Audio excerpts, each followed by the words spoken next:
Shit. Yes, we are live, man. Welcome everybody to the Dire State of Mind. Sorry for the delay. As you can see, I got my screen back, a little different look. You know, trying to space myself out. You know, State got the cool hat, the cool T-shirt. Yeah, man. Cool smile. Yeah, man. Good move, man. Good move. Good vibes. Good vibes. So how we gonna start this off? With the intro.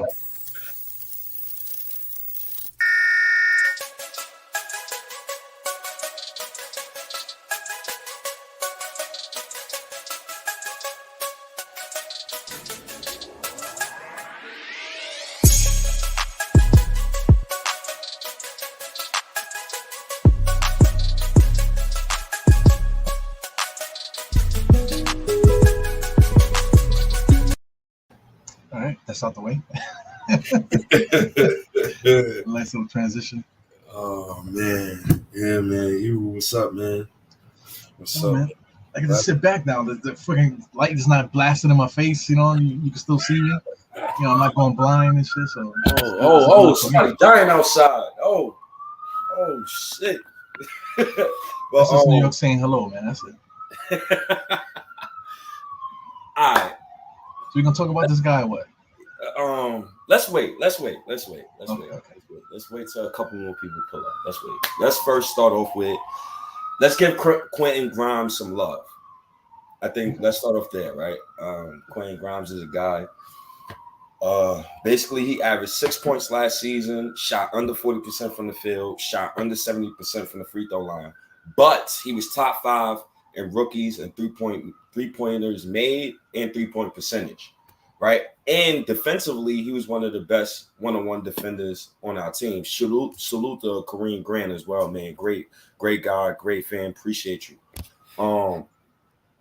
Yeah. Salute. And you know, Quentin Grimes. You know, I compare him to Danny Green. I compare him to Michael Finley. I like what he's doing so far in Summer League.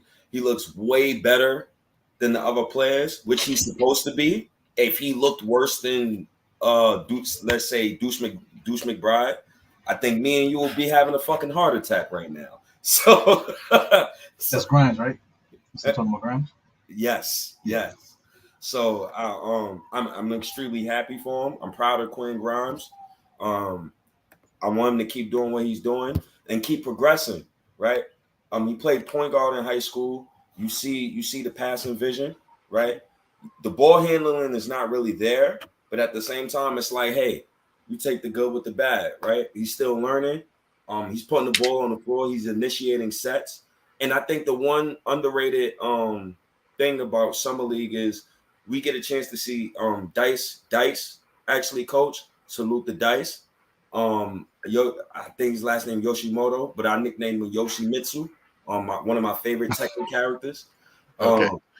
Kind of racist a little bit, but it's hell nah. His name is this, but I'm gonna name him this. Like that's some kind of Toby shit right there. Hell no. I feel like I didn't want to butcher his name. You feel me? Yeah, so I try to his name is crazy. I'm not even trying to say his last name. You know what I'm saying? But he's coaching his ass off. That's the one thing. He's coaching his ass off, bro. Yeah. And I love that. Fuck Richard. I like his demeanor. His demeanor is great. Yes. Yeah. Just like Thibodeau's. It's just like Thibodeau is just more rah. But his demeanor is great. You know, this is Dice, right? And this is Thibodeau. Oh, fucking Tibbs, man. But you know, it's great. It's great to see. How you feel about Grimes so far in this summer league performance so far? Well, we lost, so I don't want to see him ever again. I don't want to see him in Summer League again. You know what I'm saying? That motherfucker, you know, I done had like 3 or 4 different opinions of him so far. But right now, what I think the motherfucker, he might actually be the starter next year. If we don't get Donovan Mitchell, I think that right now, I think I would probably start him. You know, because I'm about to belch. You mentioned you compared him to Danny Green. I get that. I get the Danny Green thing. Mm-hmm. You know, because he's not somebody that's gonna do so much. Because you got the ball dominant Brunson, ball dominant RJ, ball dominant Julius. So you need another guy that don't need the ball. You know, he's looking to shoot threes and that type of thing, and he ball moves. So you know, to me he's perfect, and he plays D. Yeah, ideally, you can fit him right in the starting lineup, ideally, right? Yeah. So like I wouldn't even be mad if he started next season. That's something I would actually love. Like that's something I would actually root for. I've always been a proponent this summer of it's never Cam Reddish versus Quentin Grimes. That's not my debate. My debate is only Cam Reddish, Quentin Grimes versus Evan Fournier. That's my debate. And if Quentin Grimes start next season, I'll be perfectly happy with that, right? But Diehard, that's not gonna fucking happen. And the reason why it's not gonna happen is because I believe that Spider-Man is gonna be coming to New York. And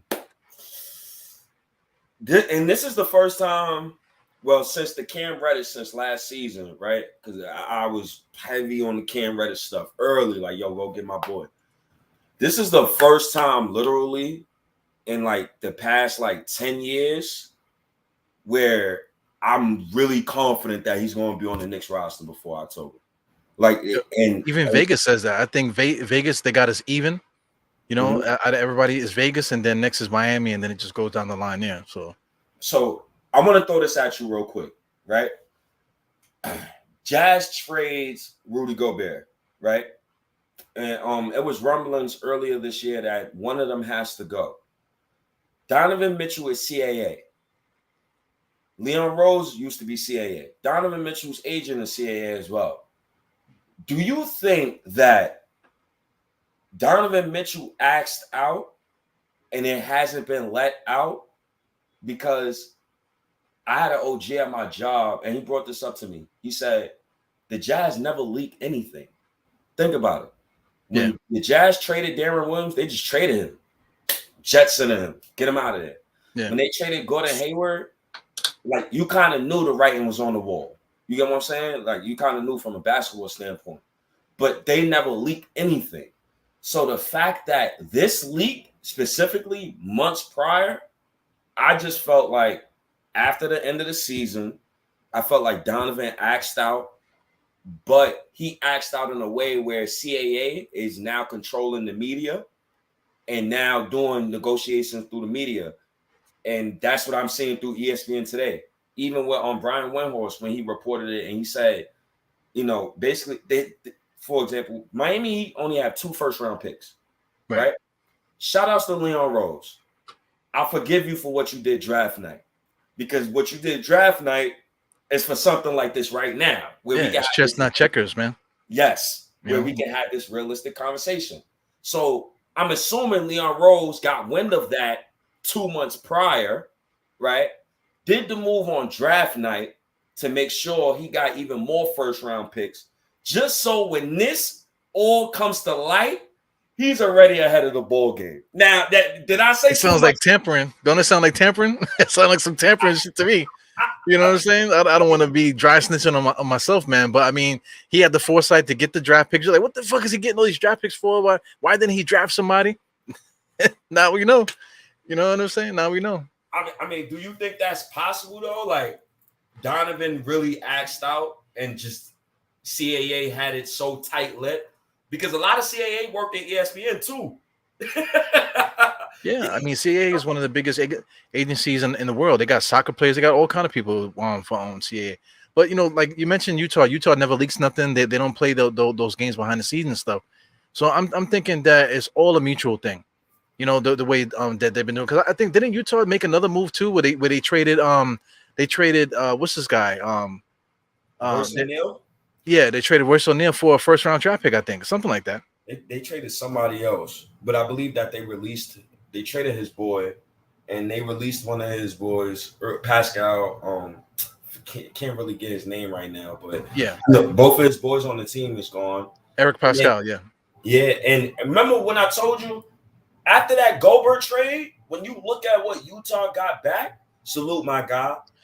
Yeah, salute to Maroon, man. Maroon is a dope ass fucking DJ. He has a hip hop crew too. So I mean, we got to get him on the pod too, man, just so I can chop it up with my man. Yes, sir. Yeah, but go ahead, man. Shit, man. I mean, everything looks like it's falling into place. Now, I firmly believe Donovan Mitchell will be a Knick next season. And I'm so and then peep this too. This is negotiations for a motherfucker. The same day Jalen Brunson contract is announced is the same morning Woj said Utah is listening to Donovan Mitchell calls. How You don't find that suspicious? How? Ew, explain this to us. You don't find that suspicious? Help me out here, Ew. I need you to help me out. It's suspicious. It's very suspicious. You know, here's another thing too. Like the summer league is starting to wind down too, so that's another thing. Like you don't want to have a media like because if Donovan Mitchell is traded, that is the biggest news of the offseason. That I think trading Donovan Mitchell actually trumps Kevin Durant and these guys because you're talking about Donovan Mitchell's 25 years old, and if he's going to the Knicks, you know the Knicks haven't had a dude that does what Donovan does in ever. I think. You know, I made a post today on Twitter. I just put it up there. I didn't even see if anybody clicked it because nobody probably clicked it because I'm not the king of Twitter. You are the king of Twitter. But anyway, you know, I think he's been in the NBA 5 years, right? And he started off his career with 20. He's never scored less than 20, and then he went on to like I think 23. Then he had 25 a couple seasons, you know, for, average for the year. So I mean, you know, that's a big deal, man. This guy is 25 years old now. He's like approaching his prime. You know what I'm saying? So we never got a dude like that was approaching his prime like that. I guess you could say Melo, but Melo was a different caliber kind of player, you know. But Donovan Mitchell is approaching that time period now where you know like that. So it would be crazy if we got him. Yo, man, he came in the league averaging 20, and I think he was like the first like. He came in the league averaging 20. He's probably one of the best players I've ever seen drafted by the Utah Jazz. And I would love to have Donovan Mitchell here, man. I think it's going to happen. Like, I'm really confident that trade is going to go down. And I think – and another thing, too. This is negotiations for a month.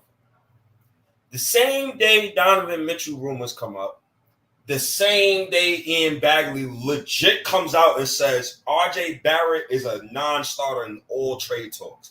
Why is that, dog?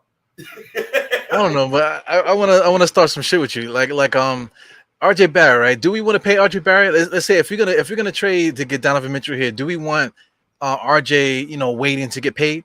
Because now we already paid Jalen. You know, Julius got his money. You know, what's the name? Spider's gonna come here already paid. We already paid Mitch. So now we're gonna go crazy and pay RJ too. You know, is that something that we want to do? Because like his max is a 5-year thing. I forgot what the number is, like 185. You know the numbers better than me. You know, so if he becomes a restricted free agent, you know, then he might only get a 4-year contract. So is that something that you want to do, adding salary and stuff like that? So here's my thing, Euro, right? When you trade for a guy like Donovan Mitchell, you absolutely sign RJ Barrett this summer. Because the play now is this is the team for the next 2 to 3 years, right? Right. This is the team. This is the army that you're gonna run with. These are the soldiers that you're gonna run with, right? And you want a team that feels comfortable. They not worried about who's gonna be traded this, that, and the third. Mind you, being a Knicks player is hard, bro. It is very hard, bro. And I feel like that's one of the plays as well when it comes to signing RJ Barrett. You absolutely sign RJ Barrett this summer. Absolutely. The person that you make wait is Cam Reddish, right? You re-sign Cam Reddish next summer. But this summer, you re-sign RJ Barrett this summer. But it depends though, because you can wait on RJ Barrett too. I think that's what we should do. Because I mean, even though we like him and he's gonna get paid, we made Mitchell Robinson wait. You know, and then we were able to give we still gave him because it's a contract that I didn't want, but I'm not a you know, the GM of the Knicks, but this is a contract that that was rumored that he was gonna get. You know, well, he's supposed to get more, 18, whatever, but 15 is right in the middle. You know, so they gave him a competitive, decent contract. So I agree with that. So I mean, you know, if they wait on RJ, then RJ probably would do the same thing. They're probably gonna give him a competitive contract that's more in lines of what he should get. Yeah, you know, an open market. And I like all my emotions aside, bias aside, he's only worth 5-year 150. Just my emotions aside, I think he's worth $30 million a year because I feel like he's a two-way wing. And they need to be paid accordingly. Now, yeah, I'm with that, but it's just like it's the extra bread that people talking about, like getting it close to 30, almost 40 million. I don't know. you're getting that's a little bit too much because I mean that's more than Donovan. Oh, and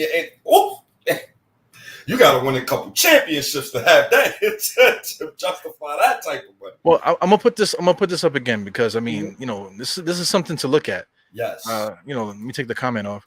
Look at that. I mean, yeah. I mean, there's a couple. Good. First glance, I hate it. Just first glance. Why is that? And the only reason why I hate it, and I want you to keep this picture up, bro, is because number 30. And it's not because of number 30's. No, matter of fact, it's just because of number 30's play style, right? He needs the ball in his hands. How the hell is this going to work? Now, I felt like if you put Obi Toppin at the 4, right? Now you got an athletic front court who could protect Brunson and Donovan Mitchell. But at the same time, what's Randle's mentals like? Because if you bring in a guy like Donovan Mitchell, he gotta be thinking like championship, and he should be thinking like, oh, okay, I don't even need the ball right now. Fuck it. You get what I'm saying? Like, well, the mentality now, like if you get Donovan Mitchell, he's got to understand that he's not the man anymore. Now the brain trust you're talking about, the coaching staff and stuff, is not up to Julius Randle what Julius Randle was going to do in this and the other. It's up to Tom Thibodeau to say this is how it's going down here. You know what I'm saying? And once it starts going down, you can't, like, Julius Randle can't be mad at Donovan Mitchell. And these guys are cool off the court too, man. So I doubt any of these guys are gonna have beef like that. Even Jalen Brunson comes in here a certain way. He's gonna be like, I made the comparison between Brunson and Julius and RJ. They kind of all three the same player. They're just like kind of like secondary, second fiddle guys. But Donovan Mitchell is a little different, man. So just I see people saying Mike Johnson said get Randle up out of here. But in this scenario, like State always says, like right now, Julius Randle is the 4th option right now. If you look at the screen, he's the 4th option. Like, and I'm with Mike Johnson, man. I'm still on the get Julius Randle the fuck up off my team. I'm still on that train. I'm not leaving that train. I'm not getting off that train. It's over. Yeah, he deserves it, man. But it's always a but. Oh my God, that fucking face. But if they don't move Randle in this deal, who else did they move? That's the thing. Did you move Evan Fournier over to Utah so he could eat some Utah chopped cheeses? That's the only thing. Like, who did you move? I'm not with the trade whole Obi Toppin shit, right? And I don't think it's realistic that Utah accepts a trade where they're just getting fucking, what is it reported, like 6 draft picks from the Knicks, 7 draft picks from the Knicks, and we're just giving them Deuce McBride and Evan and whatever the fuck else we're gonna give them. I don't believe they're gonna take trash. They're gonna just take straight trash. I believe they're gonna want Obi Toppin. I believe they're gonna want Emmanuel quickly. That's if Randle is still here. If he's still here now, right. And my hypothetical. If it was up to me, Randle would be eating cheap chopped cheeses in fucking Utah with unseasoned chicken and salad. If it was up to me, with boiled goose, right? Fucking boiled goose. Whatever the fuck that Utah people eat over there. Oh God, I think it would be easier if we put up. Do you have the trade machine? Yeah, I think it would be easier for us to just do it right now. Just try to see if we could get a trade right now that Utah accepts. Because another thing that I read too is that Utah and just looking at what Alan Hahn said earlier. Alan Hahn said you got to follow the money, right? And Alan Hahn basically said Utah only took back contracts that was 2 years out, that it was expiring, right? Yeah. And they took back 5 first-round picks. So that tells the rest of the world that they're actively trying to tank or retool. At the same time, all the players that they received back in that trade for Rudy Gobert, we don't know. It's a bunch of we don't knows.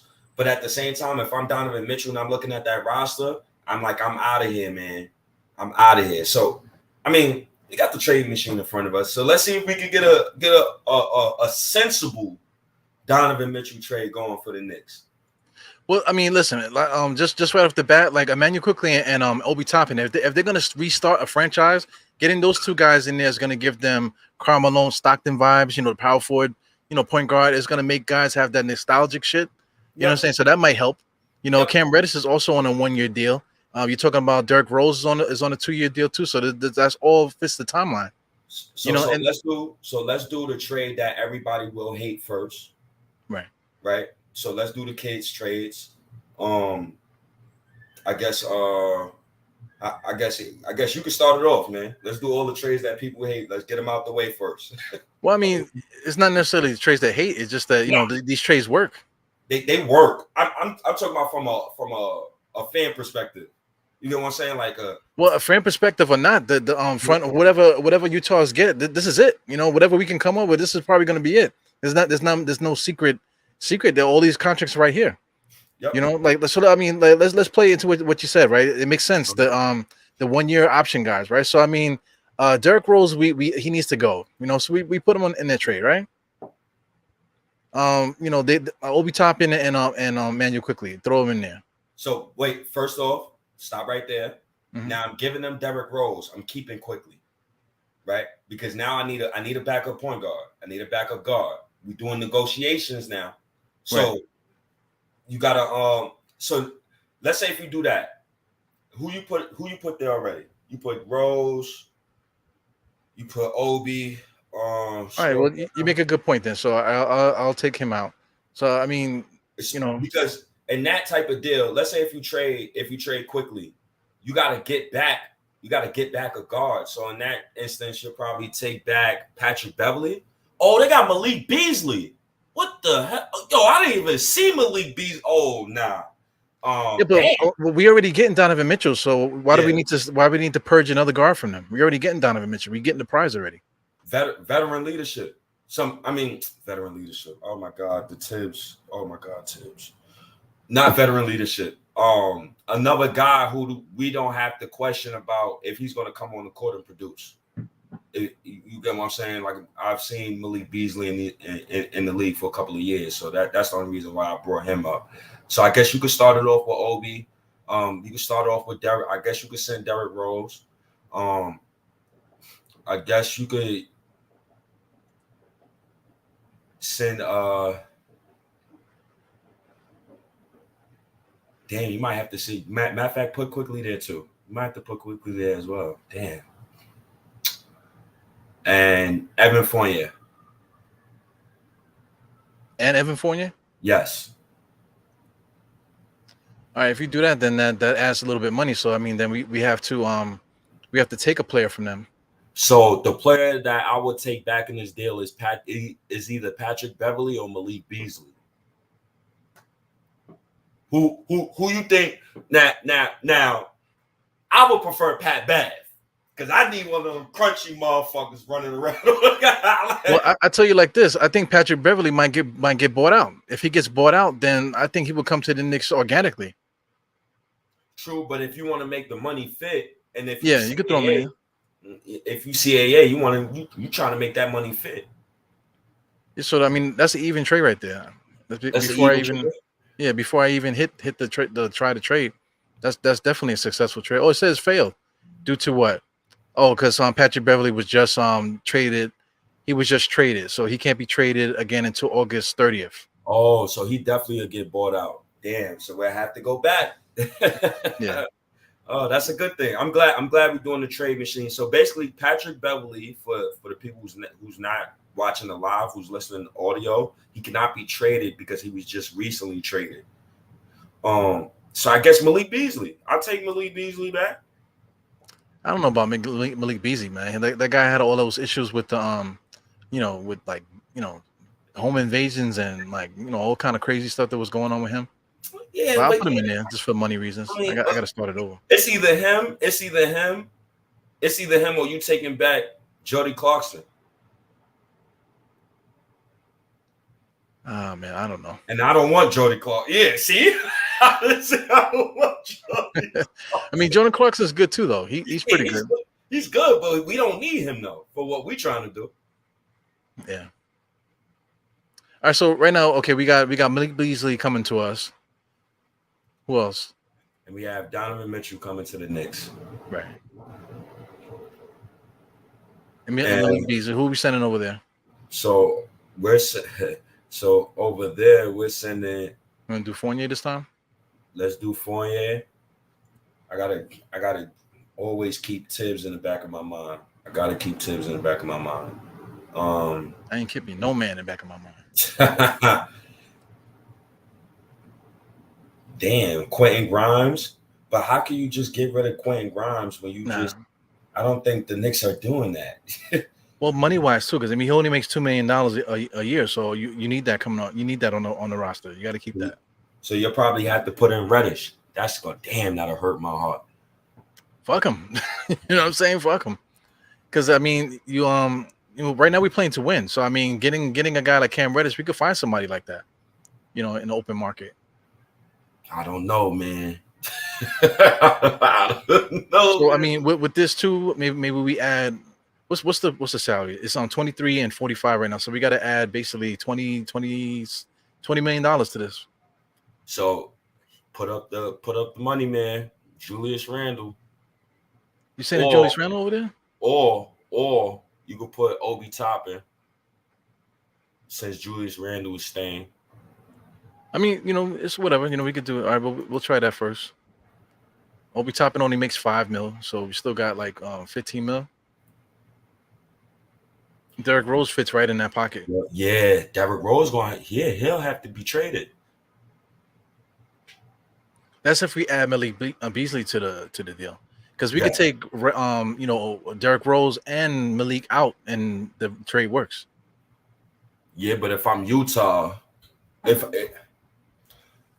I'm Utah, I'm trying to get out all of the. So if I'm trading Donovan Mitchell, I'm trying to trade Malik Beasley and Jody Clarkson as well, and Mike Conley. But I know the Knicks is not taking Mike Conley.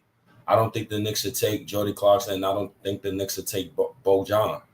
So well, I think, remember what you were saying about the 2 years though? Mike Conley is on a 2-year deal. Jordan Clarkson's on a 2-year deal. Yeah. Rudy Gay's on a 2-year deal. So all that still fits their little narrative of like 2-year pocket, you know? Yes. So I guess that's one of the deals the Knicks can do. Rose, Obi, Reddish, Fournier. I guess 4 first-round picks that are not ours. Those four first-round picks are not ours. I repeat, they are not ours. Yeah. And then I guess we give up 3 of our own first-round picks. Well, now that's getting crazy to me, because I mean, once you start, because I mean, we're already giving him Obi Toppin. You know, we gave him Cam, we gave him Evan. That's a lot of good players, and now we're gonna add 8 draft picks to that. I'm not adding 8. I'm giving the 4 first-round picks that I acquired from those are other teams' draft picks, and I'm giving them 2 of my own. So in reality, I'm only giving them 2 of my draft picks. Right. Well, another thing with these draft pick stuff is that nobody else can give them the amount of draft picks that we can give them. So if they can get 2 somewhere else, and we'll give them 4, then fuck them. I'm not giving them more than 4. You know, 4 has got to be the limit, because I mean, and nobody else can give them 4 unless they trade with OKC, and then they're not trading with OKC. When you say 4, you're talking about 4 of our own draft picks, or you talking about 4 like collectively, like all the draft picks? Well, just in general, because no other team can do that. No other team can give that many draft picks. Right. So now that you said that, now this is one of the trades, people, is Derrick Rose, Obi Toppin, Cam Reddish, Evan Fournier for Donovan Mitchell and Malik Beasley. The draft picks is probably 4 or 5 first-round draft picks, most likely 6. Now the trade that Malik Beasley can't be traded. So let's see if Malik Beasley can be traded. No, you can't. It's the same thing, because they both came from Minnesota. Right. Yeah. So I mean, on paper it will work, but it just like I would have to change the options in order to get rid of that in order to be successful. But you know, we already know that it will be successful, so I'm not going through all that, because I gotta squint and do it like this instead of read the fine print. Yeah, fuck that. Now let's do the trade that I will realistically love for the Knicks to do, is to send 30 to Salt Lake City. I will hold a thought. I'm gonna take Malik out, because I particularly don't want Malik. So I'm gonna take Rose out. You know what I'm saying? And then what's the money? The money is that's even. So there you go. Even? Donovan Mitchell for Obi Toppin, Cam, Evan Fournier, and then now you can, since we took out somebody, now you can talk about giving a little bit more draft picks than the 4. You know, maybe add the second rounds to that. Yep.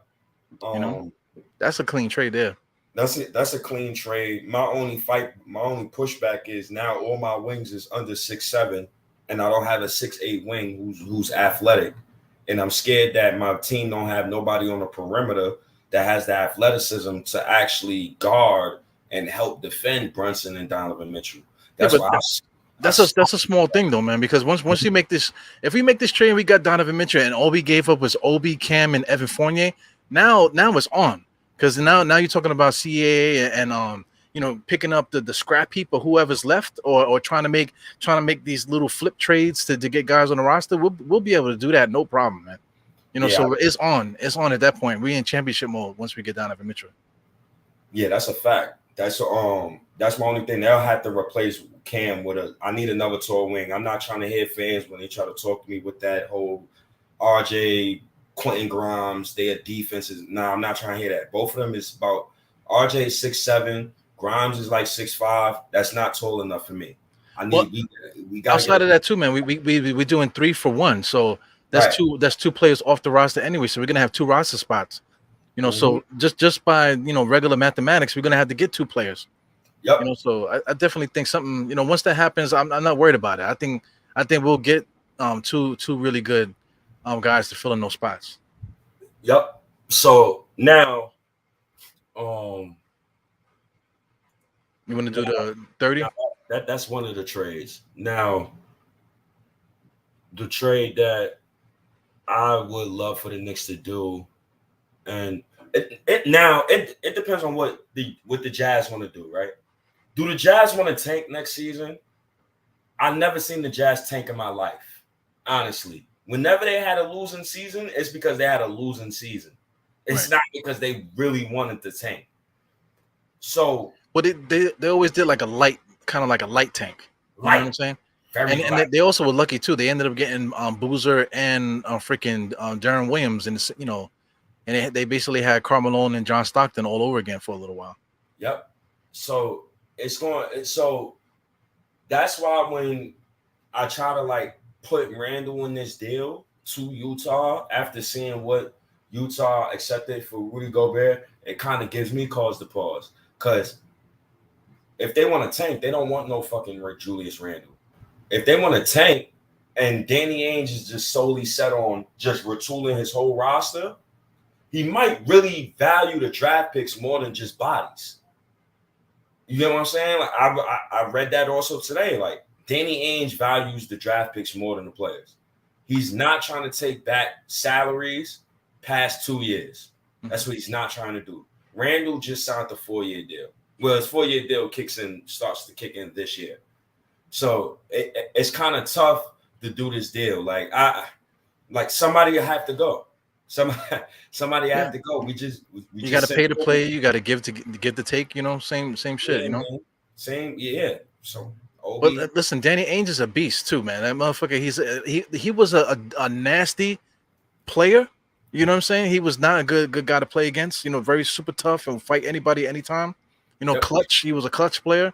So he carried that over into the front office, man. You can see him playing hardball with the Knicks, in the media and whatever the tricks that they're doing. So anyway, whatever he gets from the Knicks, he's gonna flip that and no problem. That he's not like a David Kahn or any an idiot like that. He's not a Billy King. Billy King is an idiot.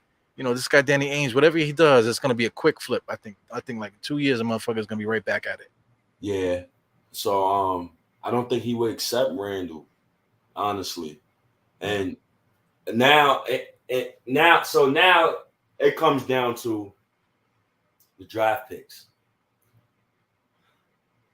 When I hear a team trading 7 first-round picks, my first thought is, did you get back Hakeem Olajuwon, motherfucker? That's my first thought. And but when you break it down to context, not all of those picks are ours. So it's not really a Carmelo Anthony trade. And then on top of the fact, knowing that Danny Ainge really don't want those long contracts, I think we could really get Donovan Mitchell in a trade where people look at Danny Ainge and they like, what the fuck did this guy just do? Yeah. Well, I want to address this dude real quick. He's saying that he don't want Spider. You know, I get that, but he said the Knicks are currently in developmental mode. Why do you say that? We just signed Jalen Brunson to all this money. We're not in developmental mode. You know, Mitchell Robinson got paid too. We're not. Once these guys start getting once we start stacking up salary, we're not developing no more. Now we're looking to lock guys in, and we're trying to win now. You know what I'm saying? We're trying to win now, motherfucker. You know what I'm saying? So it's on. Like whether you like it or not, you know, like eventually you're gonna have to pay for some talent. You know, everybody keeps saying, "Oh, Knicks can't never sign nobody. We can't never do this. Nobody wants to come here." Yo, you gotta. There's another way to do it. You gotta make trades in order to get talent. You know, so we trade to get Donovan Mitchell, and people don't want Donovan Mitchell. Like, what's going on here, man? Like, what is this? We can't develop forever. Yeah, Eru. He should have started watching the pod about 2 years ago. When we was talking fucking 2 weeks ago. Shit, what are you talking about? Motherfucker, we ain't in developmental mode no more. We graduated from that, man. We graduated from that once most of our young guys is out of their second year, man. RJ Barrett is a grown motherfucker now. He's going in his fourth year. Mitch just got paid, right? The only kid that gets the developmental stamp labeled on them, on our roster, if he's here next season, is Quentin Grimes and Jericho Sims. Those two is the only and Miles, was it Deuce McBride? Deuce McBride. Those three is the only three I want to hear developmental about. The rest of the motherfuckers, they gotta play. So we're not Trevor Keels. those guys like that. Yes. Yeah, but I mean, those are just draft picks. You know, like every team, no matter how good they are, there's always a draft pick somewhere. You know, somebody's always like sitting down watching. You know, San Antonio's good for that. They always have guys in the cut. Next thing you know, these guys are like, you know, playing major minutes in the NBA Finals a couple years later. You know what I'm saying? So that's something we got to think about also. You know, but right now we got a little pocket, man. Because I mean, like people say, oh, we're gonna give the farm away. People keep talking about that. You know, the guys are talking about that today. Shout out to my coworkers and stuff. You know, they were talking their little shit. And I got a little upset too. You know, so I might talk about that on another pod. But I mean, like we're not giving away the farm because I mean, all these trades that we made so far, we didn't even add Julius to it. It's on the screen, but we didn't put him in no trade yet. But no matter what trade we came up with, it didn't mess with this. You know what I'm saying? It didn't mess with that. So I mean, this right here, regardless of if you think that Jalen Brunson and Donovan Mitchell were too short, yo, look at Donovan Mitchell was the starting shooting guard next to Conley, and they're the same height. You know what I'm saying? They won 50 games. They averaged 50 win seasons the whole time he was in Utah. So this, I firmly believe this, right? First of all, Philip, shout outs to you tuning in. I'm not doing that fucking trade. I'm not trading. We're doing this for the sake of combo. But we could do that too, though, man. We could do that. We could do that too. We could do that too. Now that trade, the reason why I'm not doing that bullshit of a trade that I got on the screen right now is now I'm giving up too much of my rotation. I'm giving up too much pieces now, right? Because we got to give up somebody though. We got to give up somebody. Though. We can give up somebody, but I'm not giving up Obi, IQ, and Cam Reddish. That's a no-no. That's a no. Especially, Diehard, if the play is draft picks. If we just talking draft, you're not getting all three. Nah, you're not getting all three of those. That's a bad deal for the Knicks. You have to. It's paramount that the Knicks come out of this deal when they're done with this trade. That they keep at least their four of those core young guys. They gotta keep four of them because you gotta keep the continuity going. That's how you keep your culture going. You can't keep swapping the whole roster and all. I can't do that all the time, man. I get it, man, but we did. I mean, you know, we did this almost. You know, we don't have Donovan Mitchell yet, but we already got a starting point guard that's not quickly. It's him. It's Jalen Brunson. Our starting center's there. Julius is there. RJ's there. We didn't change that. All we doing is adding Donovan Mitchell. So I get the rotation thing. You know what I'm saying? But we can find rotation guys. You know, I get the whole continuity thing. That's cool. But I mean, do I still got it on the screen? Oh yeah, that's the successful. That's a successful trade, and it's clean. That's a clean trade. It's clean, but I'm not doing that trade. I'm not with this. With this, I'm not giving no draft picks. I know that. It goes back to 4 draft picks and kiss my ass.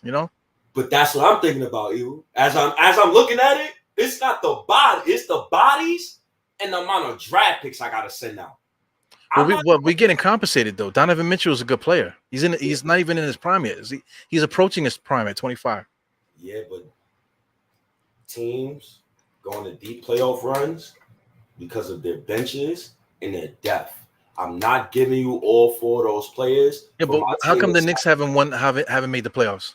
Haven't made the playoffs in past 7, 8 years? No, past 8 years. Well, we won the year before, but basically the like you said, the 4th seed and the freaking bubble shit. So it really don't count. So if you say it don't count, right? All this stuff, right? Like what's preventing us from being that team as currently constructed?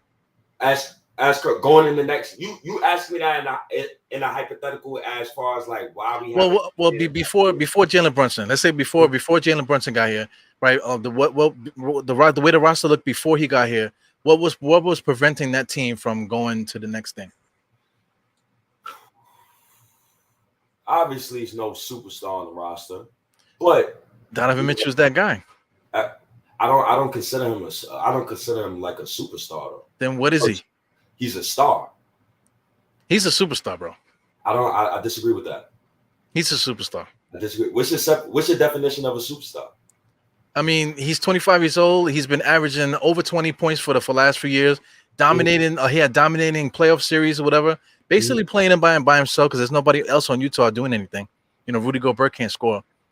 So he's a young superstar. So I'm gonna fuck your head up with this. And also too, before you do that, at 25 coming to the Knicks, now he's a fucking superstar. We can pop him up once he get here. We're gonna pop him up.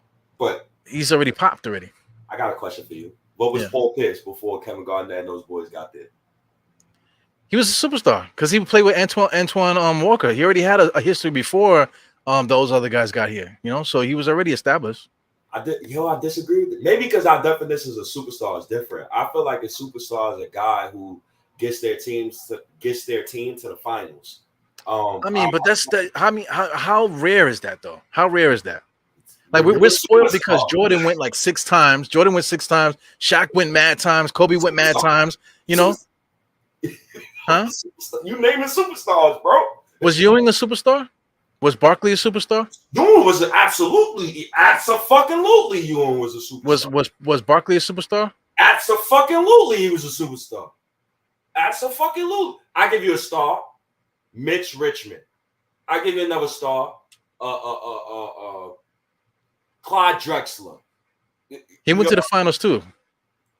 Well, damn, you fucked me up. He went to the finals a couple times. Not just No, did he got to the? He did. He played against Detroit. He played against Detroit, and he played against Chicago. I apologize in his prime. I apologize to OG NBA fans for what I just said. Please, Lord, forgive me. But, I get what you're saying though. Like, say like right now, Donovan Mitchell is Mitch Richmond, basically. But Mitch Richmond, I don't think made the playoffs until like he was like almost dead when he played for the Lakers, when he was just like coming off the bench. He's coming off the bench. Yeah, he never made the playoffs. His whole career was just bugged out. Damn. Is there a young guard in NBA history that is like Donovan Mitchell, who came in the league, they was winning, they was going to the playoffs, but they just never could get over the hump by themselves? That is like a star that became a superstar. Well, you mentioned him, Clyde Drexler. He was basically by himself. He was the star guard there. He did have Terry Porter, but outside of Terry Porter on Portland, he didn't have nobody else. It was Cliff Robinson over there. Cliff Robinson at the time when he was there, he was young, coming off the bench. He didn't really have like a true number 2. It was only Terry Porter. Right. See questions like this, like, is Luka a superstar? No, he is not a superstar. He is a star. Luka's an international superstar, man.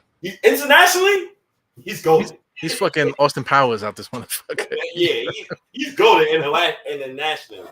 But to me, it's only like 5 superstars in the NBA, man. Giannis, LeBron, KD, The regulars, the regular names, everybody, the regular names that you hear all the time. Donovan. Now he can be a superstar in New York, but is Westbrook a superstar? Yes. Why? Because he curses fans out and gets triple doubles? No. Because he wears dresses and shit like that? No. You want to be honest? With me? I love Russell Westbrook. I'm a Russ fan. I like him too, man. I like his spirit. I'm a little biased there when it comes to Russ, man. I'm just a little biased, man. like Donovan is like, if he comes here, didn't I tell you I told you on the pod like a year or two ago, the first season that Donovan Mitchell and RJ Barrett is together, the Knicks is going to the finals.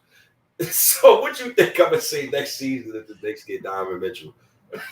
Well, I mean, he's borderline, but definitely like in this mix, like these players that we're talking about. If he comes here with this, what do you call mix supporting cast? This right here, this is I think that's I want to say that's a championship caliber roster right there. Boston was just in the finals. I think this team could compete with Boston.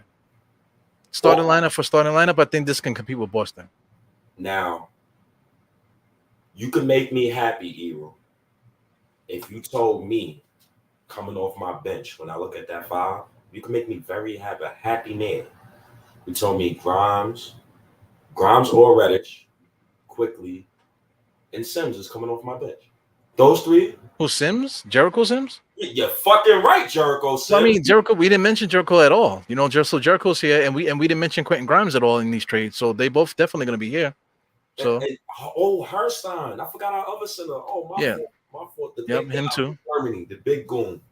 Right. So we got bodies, man. This is not a Carmelo Anthony trade, bro. This is not a Carmelo Anthony trade. I wish I could pull up the Carmelo Anthony trade so I could really. It should be in your mind. It was Gallo. You had Wilson Chandler. You had what's the name? Felton winning that deal. Yeah, Felton winning that deal. Yeah. And at the time they say Felton, but Felton was averaging 17 and freaking like 8 or 9 assists a game. Felton was killing. It was 4 starters and 4 first-round picks that we traded. Yeah. But you heard the outline of that. It was 4 starters. And 4 first-round picks. Yeah, and the deal that we're throwing out for Donovan Mitchell, we didn't name not one starter. Because like I said, I keep putting it up on the screen. The starters are right here. The starters. I got to keep scrolling fucking down. I got to delete some of this shit. But look, that's the starters. We didn't trade none of the starters. So, there you go. And the only thing that I fear is my bench. Like, who else? Who Leon wrote? Because I know Carmelo Anthony coming home. If you trade, once they trade, there you go. There you go, right there. Once they trade either Randle or Obi in this deal, because one of those two is going in that deal. If they trade Donovan Mitchell and they get Donovan Mitchell and they trade whatever they trade, Melo's gonna be here. He's coming home. He's coming. I'm so sold on that. And it's not for his brand. It's for the simple fact that we need a backup power forward to be behind Julius Randle. Yes, or Obi, whichever one they pick. I'm praying to God they pick Randle. That's fucking exciting, man. Pray to God they pick Randle, but if they don't pick Randle, Obi, I love you. I hope the chopped cheeses in Utah is great. Randle, I love you too. I hope the melt, what's those patties? Melt patties? Patty melts. I hope the patty melts in Utah is great. Because one of those two is going in this deal. And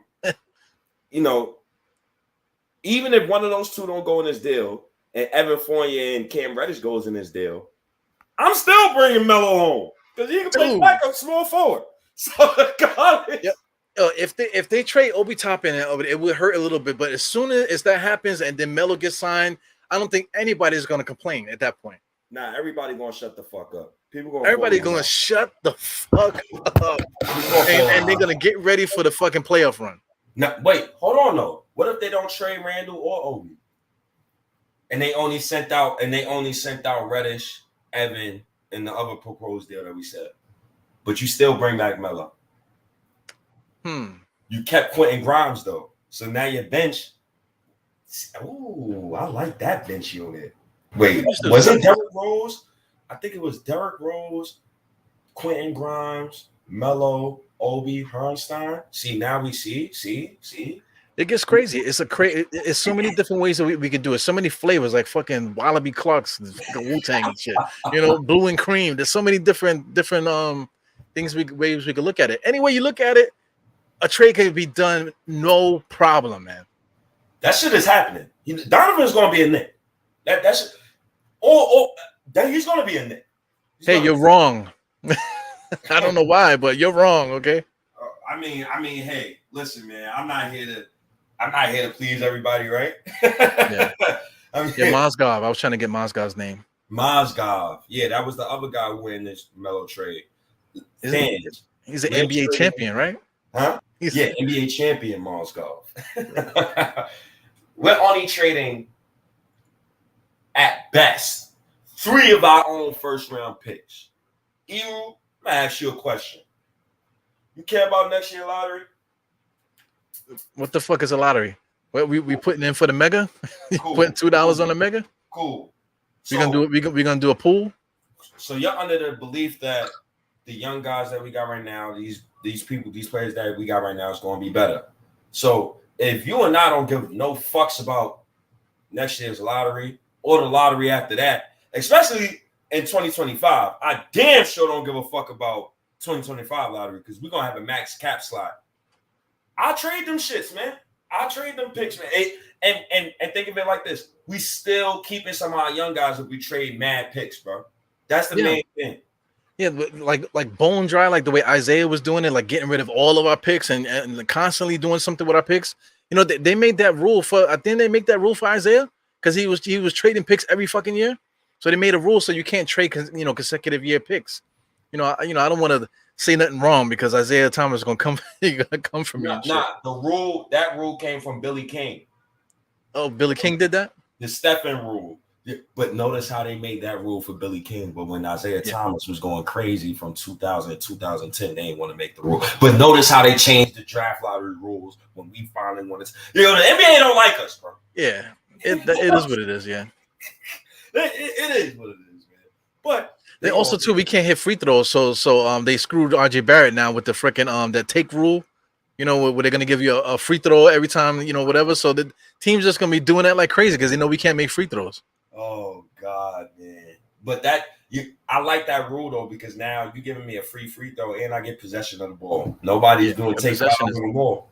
Yeah, that possession is the best. Yeah. But I mean, it does stop the ball too much though, man. Too much referee interference. Yeah, very annoying by the way too. And the highlight plays. You want some highlight plays? You want to be excited. Spider is D Wade minus the defense. Listen, man. Dwayne Wade, I believe, is second all time. He's probably second or first all time in guards with blocks. D Wade is a top 5 shooting guard of all time. D Wade is, I got Iverson over him, but he's the 4th best shooting guard to me of all time. Iverson, D Wade, flip flop, whoever you want flip flop. Spider, Donovan Mitchell. He reminds me of Baron Davis. Mixed with Gilbert Arenas on supercharged what's that shit called, man? That shit they gave Captain America, man. Super Soldier Serum. Yeah, I get it. You can't stay in front of him.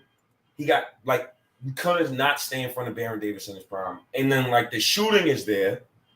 And then he's so athletic, bro. He is really athletic. He is really athletic. And look at these numbers. Look at them. I can't. When fans tell me if I came on this pod, and I told you I don't want Donovan Mitchell, you have all right to kick me out. Look at those stats, though, man. If he continues to do that for the next 5 years, then you're gonna have to start talking about him being one of the best shooting guards ever. Hold on now. Hall of Famers don't win without other Hall of Famers, right? What I called RJ Barrett. Hold on now. What I called him. Yeah, man. Y'all gonna fall in line soon. Wow, y'all gonna fall in line soon. Watch. Yeah, I can't fuck with you with that. I can't fuck with you with that. Listen, man, I got high hopes for this young man. I've never seen a Knick guard average the numbers that Donovan Mitchell put up ever in my life. We drafted Frank Ntilikina over Donovan Mitchell. Horrible decision, but you can't break the multiverse timeline. I'm doing it again every single time. Yo, that's some funny shit. Is as if the TVA came through and fixed the timeline and brought. They fixed the timeline, brought us Cam Reddish because we should have got Cam Reddish or whatever because we fucked up the Kevin Knox trade. You know what I'm saying? And now we should have drafted Donovan Mitchell years ago instead of Frank. And then look, they came in there, dropped the bomb in and reset the timeline. Reset that shit. That's why I can't get rid of Cam Reddish in this deal, man. I gotta keep Reddish, man. It's just something about. Like, I get that it's something about telling another Knicks fan, yo, we got RJ, Reddish, Obi, Donovan Mitchell, Mitchell Robinson. And who beating us? And if he keeps Randle, if Leon Rose keeps most of the kids out of this deal and gets Donovan Mitchell in the building, I will never talk slang. I will never slander him again. Never. I will never slander that man again. Because that means he had a plan all along, and I just didn't know shit. Because I'm so used to Steve Mills chirping his fucking mouth. Yeah, that's why they put out that statement and said, listen, guys, calm down. We're trying to do this, that, and the other. They can't really say but so much. Like, shout out. This, I don't know why this came into my head, but Rick Ross, right? Remember they was clowning on him because they said he was a cop. He was a CO. You know what I'm saying? They were clowning him, right? But Rick Ross is sitting there like, I can't tell you why I was a CO, but put two and two together. I can't say nothing because they're gonna lock me up. But he was a freaking CO because he was a corrupt CO. Yep. You know what I'm saying? Doing whatever he had to do, but he can't say that. The motherfucker gonna go straight to jail. You know what I'm saying? So the same thing like Leon Rose. He can't say everything he's gonna do because it's already like borderline tampering everything that we're doing right now. Yeah, everything we're doing is tampering. This started months ago. Tampering. Donovan Mitchell, CAA. This tampering happened months ago. Like people kill me when look at this, man. Look, come on, man. He's been tampering since he was a little boy, man. Come on, man. Shit. He looks good in orange and blue. I can't front. Look at that shit. Yo, he looks good. Man, all right. Since we get in Donovan Mitchell, because I'm gonna speak it into existence, because I feel like we got Reddish. I feel like we're not trading Cam Reddish. That's in my mind already. So I feel like I'm gonna just continue that good energy because every time I feel like I put good energy towards something, it happens the way I want it to happen. So I feel like we're getting Cam Reddish. We're getting Donovan Mitchell. Eru, I present to you. We won 37 games last season. What's the expectation of wins you got going in the next season?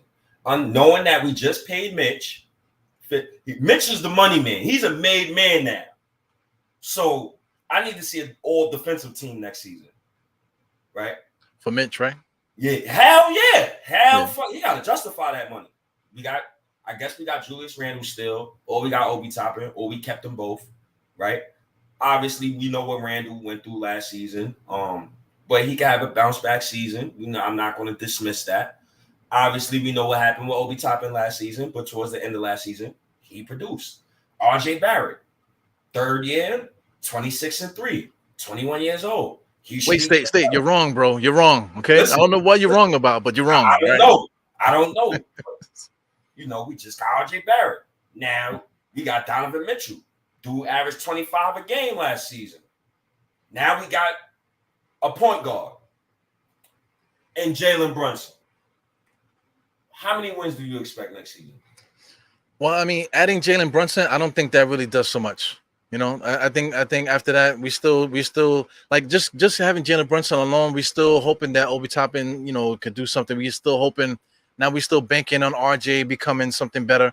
We still banking on all of the guys to do more than they've shown. Mitchell, like you said, Mitchell Robinson got to be a defensive player. All those the pressures are on, but once you get Donovan Mitchell in there, he takes the pressure off of RJ to be like that dominant player that people want. No, you don't. RJ can't fall back. He's the third overall pick. He can't when you that third overall pick. I don't want to see regression from him. He has to continue ascending. No, that's not regression though. I'm saying like once he gets once Donovan Mitchell's here, it just the pressure it alleviates. You know, you got another really good player on the roster. So now it's not like the pressure like, oh shit, I gotta run this stupid ass offense that Tom Thibodeau's running, you know, and I gotta freaking score and do this and play extra defense, you know, because of him. But now Donovan Mitchell's here. Now the same guy that was guarding me is not guarding me no more. Now he's guarding Donovan Mitchell. You know what I'm saying? You know, they can't cheat off of Brunson, you know, put a big on Brunson and a small on me. They can't do that. Now you got Donovan Mitchell. You got to guard the perimeter, because if you try to lock up Donovan, who the fuck is guarding Jalen on the other side? And then if you want to put bigs on the guards, who the fuck is guarding Julius and RJ? Because Julius and RJ can function without those two guys. You know, because we proved that. So if you want to try to eliminate those guys, which is going to be hard within itself, you know, you basically leave the guys we already had open. You know, at least that's the logic behind it. You know what I'm saying? So I think just Donovan Mitchell adds so much to it, but still, like somebody said, 45 to 50 wins. I think that's about right, because there's going to be a growing pains. You know, I like this comment, and I like what you just said, Evil, right? And I like this comment. 50 plus wins with JB, Spider, RJ, JR, and Mitch. Doesn't matter who's left. It does matter who's left. It matters a lot who's left. That is the reason why a lot of fans scoff at this trade, because of the Carmelo Anthony trade. It mattered about who left in that trade, who is left in that trade. But it don't matter. Like I said, like we said, if we have those five guys, it really don't matter, because if we traded away Obi, okay, who's our backup guard? Freaking Melo. We can get Melo. Not saying that he's here already, but we could get him because he's a free agent. Melo, Rose. Who else? Who's your other three on the bench? Quentin Grimes, he's not. He hasn't been mentioned, so I mean, he's got to be there. So that's an 8-man rotation right there. Deuce McBride, you got to rely on him some kind of way, you know. And then, like I said, that there's other guys dangling throughout the league that you could pick up easy, no problem. You know, it's not an issue picking up some of these low level guys around the league. That's not. I say low level meaning bench guys, because we're not talking about adding starters, because we already got our starters. So in that type of situation, I'm gonna have to play Jalen Brunson a lot more with the bench. You get what I'm saying? To keep the pace up, because I wouldn't want the pace to be slowed down. Because with a guy like Melo, and he coming off your bench, you know your bench is gonna be slow pace a little bit, because we gotta get Melo going. As soon as he coming to gotta get him going. Gotta get him a touch. Well, I wish I could find like a list of guys, you know, free agents that are available, who's left. Because you gotta give me, because you need wings. You need defensive wings. If you got Brunson and Donovan, you need at least, outside of RJ Barrett, you need at least 2 more wings. And one of them gotta be at least 6'8". That's the only reason why I'm like, wait, I hear fans when they say it doesn't matter about who else is left. It really matters for me, because I gotta keep either Reddish or Grimes out of this deal, so I have some young wings flying around. Yeah, but like I said, it don't matter, because I mean we can get those guys, you know. I don't know. Because I mean, you're talking about like who are we talking about replacing? Like just name somebody that we're trying to replace. Like if once we make so sure, who we trying to replace? See, that's the thing. I don't know who we replaced. Well, well, I'm saying, like, say if Cam Reddish is one of those guys that we traded away, how do we replace Cam Reddish? Does that seem like a hard thing to do? Grimes and it's Derrick Rose, Grimes, Melo. Yeah, we would need another wing. We need another wing. I'm saying we need another wing, yes, but if we traded Cam Reddish away, how hard is it to replace a Cam Reddish? At the moment, like Cam Reddish, okay, we think that he's going to be this, we think that he's going to be that, but is he that? Not really. You know what I'm saying? So we can get a guy that's not really. We can get a guy like that. Now I need a guy with size, though. It's size now. It's not about just now. See, OG Anunoby. Now you're talking sexy, but at the same time, we doing too much. We can't get OG Anunoby if we trade for Donovan Mitchell. Facts. We doing too much. So now I wish you had if you had the free agency list. I guess. Yeah, I'm trying to look, man, but nothing's really updated because everything is all in shambles right now with this offseason pull stuff. Up somebody, because you definitely need at least 2 young wings. You need 2 young wings. If and when I mean by young, I'll give you an example. In the playoffs and the finals specifically, both teams in the finals was running. And they got fresh legs all over the court.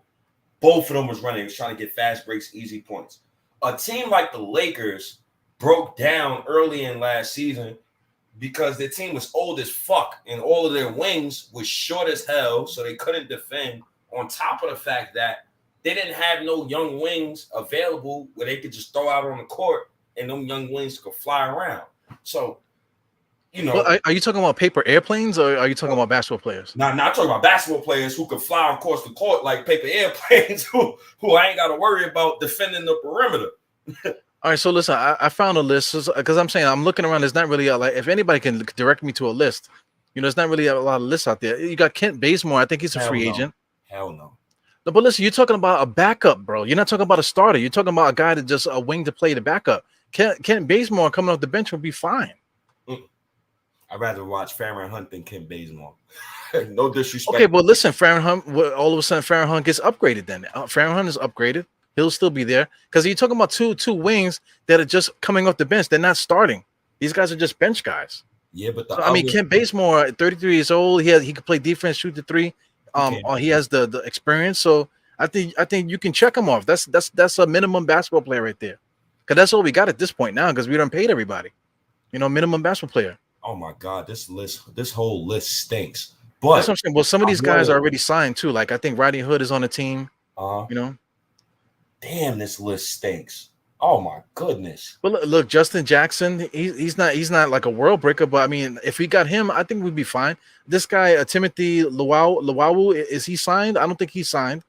He'll be decent. Small, but he's too small. But the one name that sticks out to me, no, it's two names actually. Is Josh Jackson and Lewis King. But okay, well then we just signed them. Okay, cool. So now you're good. Scroll down. Tony Snell is another guy. He's trash, but I mean, Lance Stevenson is a free agent. Nah, I'm good on all of those guys. Go down. But we're just talking about bench guys. We're not talking about. So I would take a chance on Jared Culver. Scroll down. Yeah, Jared Culver. There you go, Jared Culver. Ta-da. Jeremy Lamb, I think is signed still. I'm not sure if he's signed or not. No, Lamb is signed. Yeah.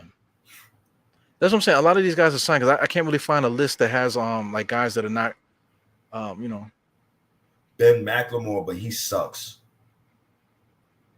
Denzel Valentine. Oh my God, this list stinks. But we got guards. I'm just trying to look for.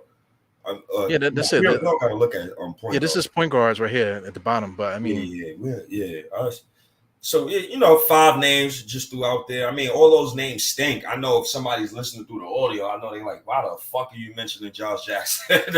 Those guys. But we try to fill up the roster at least, man. Yeah.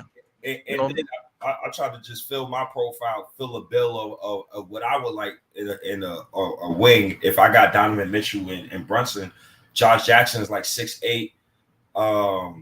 Shit. You're on chat. If you know of anybody that's free, like a wing, we're talking about a small forward, a wing kind of guy with some size. Let us know who you think. If you got a player or whatever. Yeah, man. Earl Yates says he has an updated list. Okay, well, stop being stingy, motherfucker.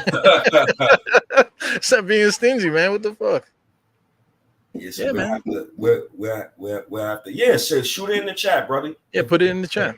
But most definitely we have to get another young wing. But the most beautiful part about this part of the conversation is I don't even think we're gonna be having this comment because I don't think Leon Rose is going to. I think he's really going to do this trade. He's really going to keep like these guys that we're talking about, Reddish and Grimes. I think he's going to be able to keep one, if not both of them, out of this deal. Because if I'm offering you the amount of draft picks that I keep hearing for Donovan Mitchell, anything above 6, motherfucker, no way in hell you can ask me for no Cam Reddish. You bugging the fuck out. Yeah, Otto Porter signed the thing. I forgot where he signed, but he's definitely signed Otto Porter. Yeah, Otto Porter is definitely signed. He signed to Toronto. Okay, yeah. He's definitely signed to Toronto. Sherman, shout out to Sherman. I hate when people say dumb shit like this. this Obi doesn't play defense. He leaks out for dunks. I hate when people say stupid shit like this, man. Because but, I mean, the whole team don't play fucking defense, man. I hate shit like that. We had the 11th ranked defense last season. I know, but you know, like you can't get mad at that because Obi Toppin does get abused by bigger guys, though. I didn't see Randle get abused by Lonzo Ball. Yeah, I know, but I mean, you can't defend Obi by trashing another player. But you know, Obi Toppin has his problems defensively. Randle does too. Fournier does too. But somehow he's still ranked 11th.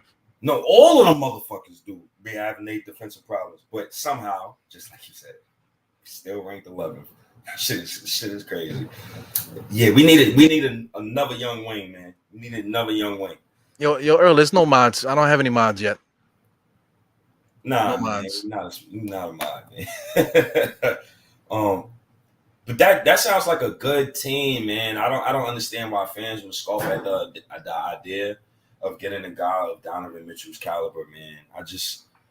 Well, you know, people just they love their player. It's always the same shit. Like you had to fight. We was fighting to the death, you know, with about this guy Frank Ntilikina. You know, like god damn, like Kevin Knox fighting to the death for this guy Kevin Knox. You know what I'm saying? People just love their player. I get it. You know, at one point in time, I used to fan for LeVar Postel back in the days. You know what I'm saying? Or Rick Brunson. Rick Brunson, Jalen Brunson's dad. I used to say, yo, damn, we should play that motherfucker. He's 6'5" point guard, plays defense. He passes the ball better than Charlie Ward. How come he ain't playing? You know what I'm saying? That there was a time in life when I was saying shit like that. You know what I'm saying? So I get it. You know, but at the same time, fuck Rick Brunson, because look what we did. We ended up going to the finals and doing whatever we did. You know, so yeah, man. That shit happens, man, every time. That's what a lot of the debates be about. It be about player fandom. It don't be about Knick fandom. You know what I'm saying? Like when a dude they'll say a tweet about Quentin Grimes and then bring up Cam Reddish and say, oh well, Cam Reddish can't do this, but Quentin Grimes could do this. Both of them motherfuckers ain't do shit yet. So why we even having this debate? Yeah, I remember almost going to blows with friends in high school talking about Anthony Bonner. It was like, yo, man, we need to start Anthony Bonner, this, that, and the other. He's this, that, and the other. Man, fuck Anthony Bonner. That motherfucker can't shoot free throws. He can't make no damn layups. Motherfucker can't dribble, man. Fuck you, nigga. You know what I'm saying? We used to go crazy talking about just random dudes like that. So, I mean, that never is ever going to stop. You know, it's never going to stop. Nah, man. And, listen, like, I like the fact that people are now just understanding, like the Knicks are in, I can't say win now mode, but they're kind of in win now mode. But you kind of gotta be in that mode because, yo, you got RJ Barrett, the 3rd overall pick at 22 years old. We just had a debacle with Porzingis a couple years ago, where you read the reports where Porzingis asked management, like, what is the direction? And you don't want to go through shit like that again. That shit was bad. I remember the day when we traded Kristaps Porzingis, and I was mad at management. Like, what the fuck are y'all guys doing? Like, what the fuck is going on? What is going on behind the scenes that's so bad that you had to trade my 7'3" Porzingis for nothing, for cookies? So I don't never want to go through that again, man. So I mean, you got to go through that in order to get to where we are now, though. Yeah, because right now, if we get Donovan Mitchell, I don't care about Kristaps. You know, he'll be in the 30 for 30 when we win our championships and they make it 30 for 30. They're gonna be talking about Phil Jackson, how we traded Kristaps, and they're gonna show. They're probably gonna have one of your Twitter videos, motherfucker. You're gonna be famous and all that. You know, you're gonna have to get permission to post that in the video, and then you know it's gonna go down to like, okay, we eventually got the championship behind that. Oh man, yo, it's. Like I don't never want to go through that stuff again, man. I just feel like, yo, look. Yo, check it out. What was you gonna say? I was gonna post hit that one. You was gonna hit that one? No, I'm talking about the one where he's talking about that KP was raping females, because that was legit too. You know, and I know something that somebody told me that's been going on, that the MSG was because a lot of these teams cover up shit for their players. You know what I'm saying? So they said that it was a lot of stuff going on with KP that they was covering up that they can't really they don't want to say because it's not, it's like, why report that, because it's not, nobody's gonna do good behind that. But then it came out that he got in trouble with some some chick over there in Europe, whatever. He got in trouble for that. You know what I'm saying? So stuff was happening behind the scenes too that we didn't know about. Yeah, man. Listen, that's on KP. His brothers, he let his brothers, come in there like Latvian mob bosses trying to dictate shit. Like he was Carmelo Anthony. Carmelo Anthony trainer, worked for the Knicks. I think it was Chris Brickley at the time, and Porzingis just felt like he was Melo as well. No, brother. Melo had a whole resume before he came to the Knicks, so he was awarded those perks regardless. And KP was emotional, man. But at the end of the day, he was an animal. Before he tore his ACL, respectfully, that man was really good. And yeah, he was good. I just don't want to go through that again. And I feel like RJ Barrett is a breath of fresh air, man. This whole situation we in is a breath of fresh air. Well, compare KP to RJ right now. Let me get rid of this, man. Compare RJ to KP. The situation when KP was here, we didn't do a good job building around him. We just didn't. You know what I'm saying? So trading him, hindsight is 2020. We had to trade him because we had to get back on the timeline. So if we didn't trade KP with RJ and whatever coming in now, the way that we built it up now, look at how we built around RJ. If we sealed the deal and get Donovan Mitchell, we successfully got a respected point guard in Jalen. Got one of the best shooting guards in Donovan. Julius Randle's not a slouch. RJ is there, and then you got Mitchell Robinson, who's one of the best defensive centers in the NBA, if not the best. So look how we built around him compared to how we built around KP. Yeah, man, that's a good team. That's a damn good We learned team. our lesson, though. We learned our lesson. We had to go through that shit in order to be like, listen, man, we need to refocus because we fucked up with this guy. You know what I'm saying? We had the number 4 pick and we fucked it up. You know what I'm saying? Now we got the number 3 pick. We were RJ, and they absolutely did the right thing so far. Right now, we sitting on what is it? 11 first round draft pick or whatever it is, like some crazy number. We got mad draft picks. Some ridiculous number. Yeah, so the Knicks brass is doing the right thing. So we got to give them credit for that, man. We could not be talking about Donovan Mitchell, like we said earlier. We could not be talking about Donovan Mitchell unless he didn't get stockpile all these draft picks. Yeah, that's a fact. So kudos to Leon Rose. And then you got to understand it's knowing the market. I'm pretty sure Leon Rose got wind of this about Donovan Mitchell months ago. Leon Rose I think Leon Rose invented the market, the modern market. Yes, with LeBron James and all that. He was basically the what do you call it? The agent. Yeah, the player agent for all those guys. Chris Paul. He's basically invented this shit that's happening now. He wrote it. He wrote the Matrix. So he's the architect. Oh man, if Leon Rose, it's crazy too because I knew he was on some mob bullshit when he did draft night when he sent Nerlens and Burks for a box of cookies. I knew he was because everything got to have context behind it. You do that deal and you trade out of the first round and you get back 3 first-round picks. You got fans getting at him like, what the fuck are you doing with 3 first-round picks that we don't know about? I probably have kids by the time those 3 first-round picks convey. And then whoop-de-doo. Week later. I mean, hey, man, they got a plan. I'm seeing it, finally. You got a nice point guard and stable. You got a nice center, stable for the next 4 years. I'm happy about that as well. So your point guard and your center position is actually solidified. So we legit don't got to worry about those 2 positions no more. Now, they solidified one of the wing positions with RJ Barrett. But if you triple down and you get Donovan now you cooking with grease. Now you cooking with grease. 2, people ain't gonna fucking laugh at the Knicks no more. 3, now you can really sit at the table and have a conversation with yourself, with the whole Knick brass and say, yo, fellas, I think we could go on a finals run this year. We could just be healthy. I think we could go on a fight. Oh, you gotta whisper though, man. Say it with your chest. You know what I'm saying? If we get Donovan Mitchell, motherfucker, we talking about championship about this motherfucker. You know what I'm saying? You know, they can record it, they can record us and make all the montages they want of how stupid Knicks fans are. Like, look at that starting lineup. Like Boston was in the finals last year.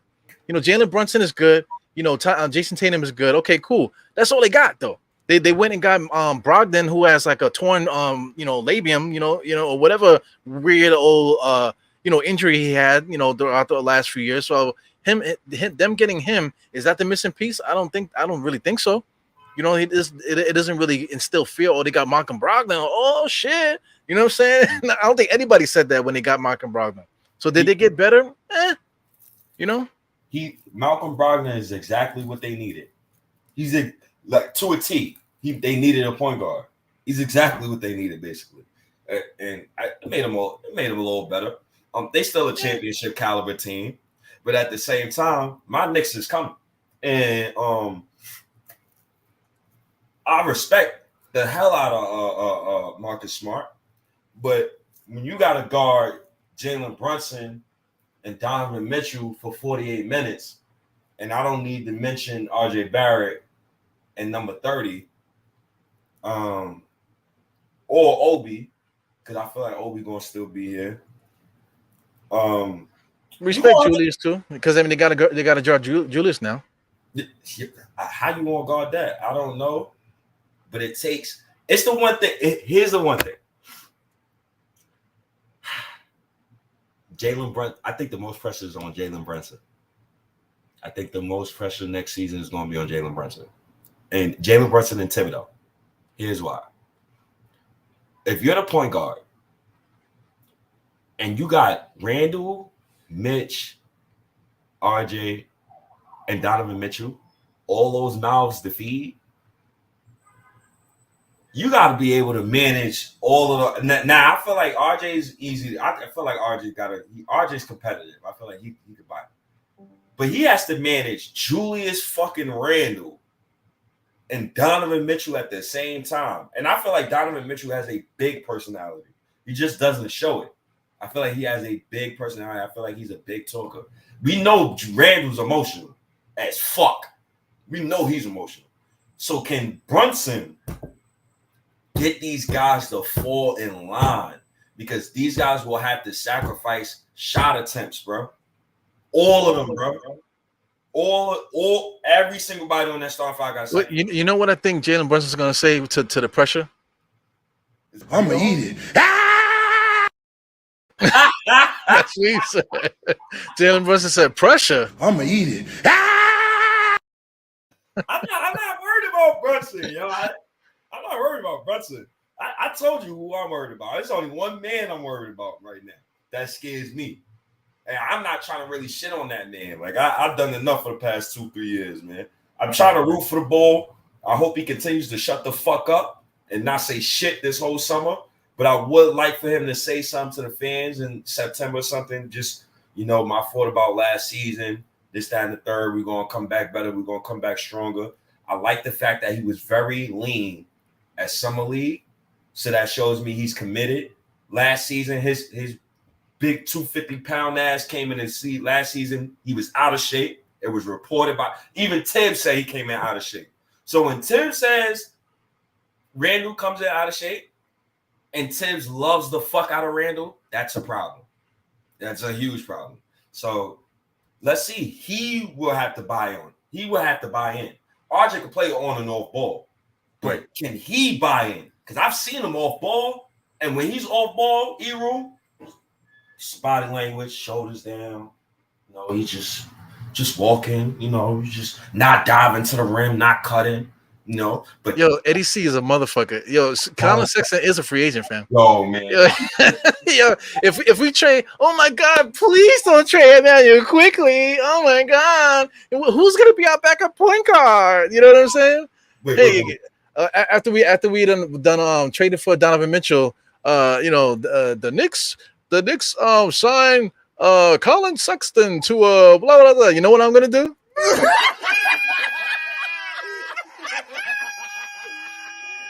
That's what I'm gonna do. I'm How the gonna fuck we be get dying laughing, bro. How the fuck we getting Sexton, bro? How the fuck we get? What's the market for Sexton? Can nobody pay him? You might be right. Who's gonna pay him? Who got money? I would sign and trade Evan Fournier to Cleveland for Sexton. Yeah, I don't know if Cleveland will. Well, matter of fact, maybe. But I mean, that's even asking too much too, man. Because like I said, what's the market for Colin Sexton? Maybe like because Miami missed out on Brunson. If they miss out on Donovan Mitchell, then Miami, I can see Miami going for Colin Sexton. That's a fact. Ooh, he will be. Yeah. That I think that's what they were hoping to get from Lowry and Oladipo. Yeah, but they still need a starting point guard. I don't know. I don't give a fuck Miami. Fuck Miami. Fuck their fans. Fuck their jersey. Fuck everything about Miami, bro. I ain't like the fact how I've been getting at Miami, Boston fans, and Piston fans past 2 weeks, man. They be coming under my tweets and all that, talking all that shit. So fuck Miami, man. I listen, man. Sexton want to be a Knick too. Bye quickly. Bye. I'm saying there goes a guy there, though. Definitely, you know, if we do that, because I mean, remember when we gave Alec Burks and Nerlens Noel those $5 million contracts and shit like that, 1 year deals that make good contracts. Maybe we give Colin Sexton a deal because he can't get the money that he wants in the way that he wants it. So maybe he might be like, you know what, I'm gonna go to the Knicks and fucking win a championship. You know what I'm saying? Yo, you gotta get Derrick Rose. But see. Now, remember when I was scoffing at you about getting earlier with the trade with the Donovan Mitchell trade. Now do you see why I said it's paramount that we have to keep Quickly or Grimes out of that deal? Because let's say if you do want a guy like Sexton, right? Who the fuck is gonna protect that man? Not Carmelo Anthony. Yeah. So we're gonna need some dogs, man. We're gonna need some dogs. I love Sexton too, but now we trying to put too much on the cheeseburger. Yeah. Now we're messing up the timeline with the bullshit now. You know, we got to throw another grenade in there to clear the timeline. But people do say Sexton is a six man. I mean, you know, Sexton, Herstein off the bench. You know, I mean, Melo. I fuck with it. You know, I can fuck with it too. I just need I need some defense though. I need some defenders. Right. Buy out Pat Bev, you know, go pick up Pat Bev. Now you're backcourt off the bench is Pat Bev and Sexton. Yeah. You know, there's many ways. I don't want Markeith. I don't want no Morris near my Knicks ever. I still get nightmares about Morris playing over Kevin Knox. I get nightmares because of that. But at the same time though, like if we needed like somebody just to come in or whatever, he's would be a good guy to bring in like that. He will because I know he's gonna punch somebody in the face. Yo, who was saying it? Was it you that said that? That who? No, I think it was it was I forgot who said it. Somebody made a post. Yo, we need to get a guy that'll punch somebody in the face, this, that, and the other, whatever. And there you go, Markeith Morris or his brother. You know, one of those guys like that. Put him in the game. That as soon as they come in the game, you're like, oh shit. Yeah, here we go. Like just like Greg Anthony. When Greg Anthony came in the game, but he wasn't in there to get assists, you know, and hit the corner three. You know, fucking Greg Anthony was in there to throw hands. Okay, you know what I'm saying, with his big ass fucking head. Take elbows and freaking throw hands. Oh, you know? Man, we love Pat Bev over here on Diehard State of Mind, brother. Yeah. We love Pat Bev, man. Pat Bev. What's up, Savvy? Savvy, what's up, man? How you doing, man? Yo, look, Paris, look. I'm trying to love Julius, man. I'm trying to. Y'all been listening to me for the past couple of weeks. Man. I'm trying. I still want him traded, but at the same time, I could still accept him back as a Knick. But he has to get his mind right. He got to keep his head on straight. But I would love Pat Bev, man. They signed Pat Bev get bought out. And that's a lock right there. We trade Derrick Rose quickly, bro. Bring in Pat Bev. That's my choice right there. And we can still go get Sexton. Shit.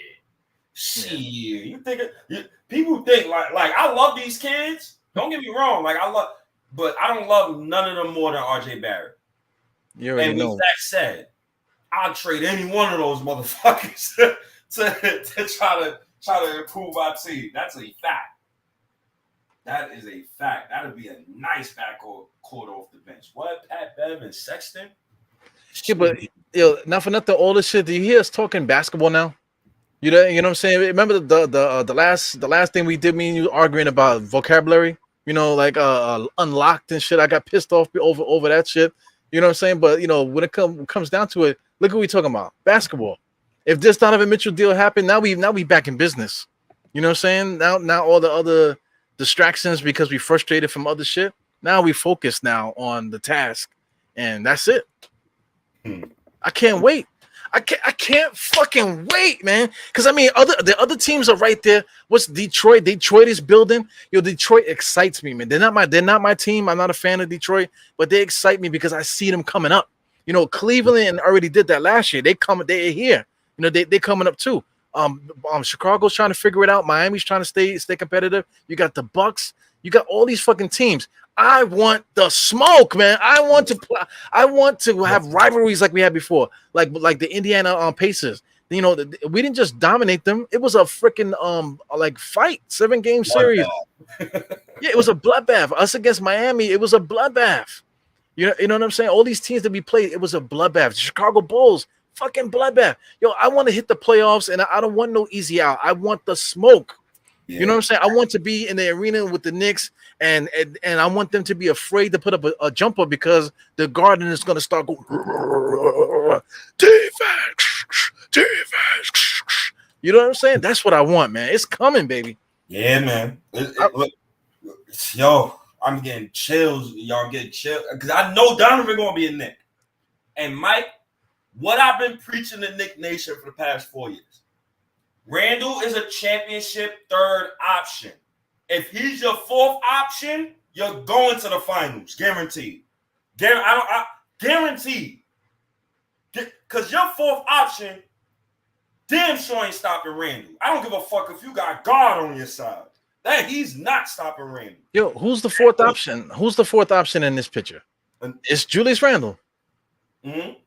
Donovan Mitchell's Jalen Brunson is the point guard, so he's already should be by default ahead of Julius Randle. Donovan Mitchell is the number one option. RJ, you're gonna be running a lot of offense through him. Julius Randle's the fourth option in this situation. I think so. In that starting five, I think the first option comes down to. I think it comes down to what type of mentality Donovan Mitchell's coming in here with. Because if he come into training camp, let's say he come into training camp and RJ looking like a fucking superstar already. What is the mindset that Donovan Mitchell's going to come in with? Because everybody can be great together as long as you sacrifice. So I'm not really expecting a de facto number one option per se. You know what I'm saying? I'm expecting whoever's hot that night. Whoever's hot that night, feed them. Because it's going to be multiple nights. It's going to be multiple nights certain people's hot. It's going to be a night Randall's hot. Brunson's going to feed him. Yeah. It's going to be a night Donovan's hot. Brunson's going to feed him. It's going to be a night RJ's going to be hot. Right, because we're saying that he's a championship 4 option. Okay, cool, but the stats they say something. The only other player they said him and Larry Bird are in the same sentence. All that shit is valid. You know what I'm saying? But yet and still, it is what it is with him. I think everybody's in agreement with that. But like you said, some nights one guy is hot, then you just ride that dude. You know what I'm saying? We have a game plan that we stick to. But if one guy's going off, just like Fournier. Fournier has his little role, but when he went off, we give him the ball and he scored 30, 40, whatever he do with it. He's not gonna do that every night. It just so happens that was his night. That it happens like that. Stuff is hard to do like that when you're starting Alec Burks at point guard. It's just simple as that. When you have Alec Burks at point guard, you can't get everybody hot. So listen, man, we gotta get some. Hopefully, after they do this Donovan Mitchell deal. Yeah, I mean, Shami White. It has to do with the trade. If we trade Donovan Mitchell, then the situation changes. Let me be clear, Shami. I said this multiple times on this pod. Shoot Randle to the moon. If it was up to me, Randle would be eating in Salt Lake City yesterday. If it was up to me. Listen, I got Uber. I can drive Uber. I have an Uber app on my phone. If he needs an Uber, I'll just turn the app on, and I'll gladly drive him to anywhere he wants to go. You know what I'm saying? But yeah, me and he deserves that. Yeah, we just trying to be realistic, brother. And if I'm trying to be realistic, my heart of hearts, I think Randall's coming back, bro. And since I think Randall's coming back, I can't speak from my emotional side. I got to speak from the realistic side. If he's going to come back, I got to breathe some positivity towards him, at least. Right. Because untraded though. Well, just to add what you were saying before, like we're doing too much. Like if we get Donovan Mitchell, now we got Julius, whatever. So once we get Donovan Mitchell, now we got to move Julius Randle to do this. We doing too much now. We doing, we ODing, a little bit. We could do that, but then that's what the Knicks do. The Knicks make that extra move that fucked the whole shit up. You know what I'm saying? Just kind of like make your moves, whatever, set the table and whatever. And if we need to make a move later on, then we let that play out. Let that play out down the road. Let everything shake out itself organically. And another thing, my last thing to answer to you, Shami, is I personally think Mitchell Robinson and Obi Toppin is a better front court pairing for Donovan Mitchell and Jalen Brunson just because of the athleticism. Randall's not athletic. He don't rely on athleticism. So if you got a guy like Obi Toppin and Mitch in your front court, I'm less worried about the athleticism that's on the court. Right. That Brunson and Donovan will need to be provided in order for them to be their best version of themselves. That's my only thing. This shit is exciting, man. This shit is just fucking exciting. Because I'm talking about we tired of seeing Julius Randle dribble the ball up the court, this, and the other. If we got Donovan Mitchell and Jalen Brunson, what the fuck is Julius Randle dribbling the ball up the court for? The only time I should see him bring the ball up the court, and I never want to see him bring up the court like ever again. Only time he needs to do that is if he get the fucking rebound and he just go. That's the only time I need to see him do that. And even when he does that, I prefer for him to advance the ball. That was a big issue I had with Randle last season. Huge issue. He would get the rebound because he led our team in rebounds, and he will not advance the ball. Like, he'll keep the ball to himself. Right. It's like, what the fuck are you doing, bro? Advance the ball so we could push the pace. Yeah, that's man. not gonna happen no more. But but not for nothing though. When he was doing that, like if he gets the rebound, turns around, who are you looking at? Alfred Payton, Reggie Bullock. You know what I'm saying? These fucking retards down the court. All the respect to people that are retarded and shit like that. You know what I'm saying? But he gets the rebound, turns around, and sees a bunch of like crazy people in front of him. But now he gets the rebound, turns around, and he sees Donovan Mitchell flying up the court. He sees Jalen Brunson like going like this, getting ready to get the ball. You know what I'm saying? It's a different situation, So, man, Oh man, it's fucking exciting, man. Let me get my laptop charger, man. We going to the finals. we might, man. Well, I don't care what everybody else talking about. Yeah, man, it's exciting, man. And low key thing, right? We got to talk about this. We got shitted on as a fan base collectively when KD and Kyrie chose Brooklyn, right? And look how shit transpires a couple of years later. Both KD and Kyrie wants out, and the Knicks are in talks to get Donovan Mitchell while still keeping most of their young players on the roster, and they just removed Nerlens, Hospital Bed Noel, and Alec Burks, and they probably remove Evan Fournier within the next 2 weeks. I have no qualms right now. I have no qualms right now. It's called karma. That's exactly what it's called. It's called karma. Like a motherfucker. Karma's a bitch. Motherfucker. No, some more karma for that ass. The guy who was announcing our last summer league game, I can't remember his name. This stupid motherfucker. He was laughing tonight on lottery night when we missed out on the first overall pick and we got the third overall pick. Joke's on you because Zion Williamson has yet to play a full season. RJ Barrett leads him in points in every single category. I'm not saying RJ Barrett is better than Zion Williamson. What I'm saying is if Zion was in New York, and that motherfucker didn't play for a season, me and Evil would be calling him hospital bed. So so people just keep laughing at the Knicks, keep them ha jokes coming. On my I put up a poll and I said Knicks will win 54 games. You know, I put Cam Reddish in it, but so what? But not even the Knicks fans was getting at me. It was other fan bases getting at me. That's why I felt disrespected. Nobody respects the Knicks. You motherfuckers gonna learn soon. They're gonna learn next season. Yeah, you're gonna learn next season because I mean, let's that got to be said too. Boston was in the finals, but they almost broke it up after RJ Barrett put them to sleep in that game with the game winner. They almost broke up the team. If they broke up the team, they wouldn't have made the finals. You know, it might have been the Bucks again. So I mean, you know, all these teams are not that good. You know, they might have the star player like a Giannis. You know, they might have a star player like a Tatum and Jalen Brown. You know what I'm saying? Some of these guys like Philly. Philly is the one that should have been there because they had James Harden and fucking Embiid. You know what I'm saying? Even though those guys are top heavy with these superstars, it doesn't guarantee them. You look at Brooklyn. It doesn't guarantee these guys to be in the finals. It don't guarantee none of that shit. Because look at Boston.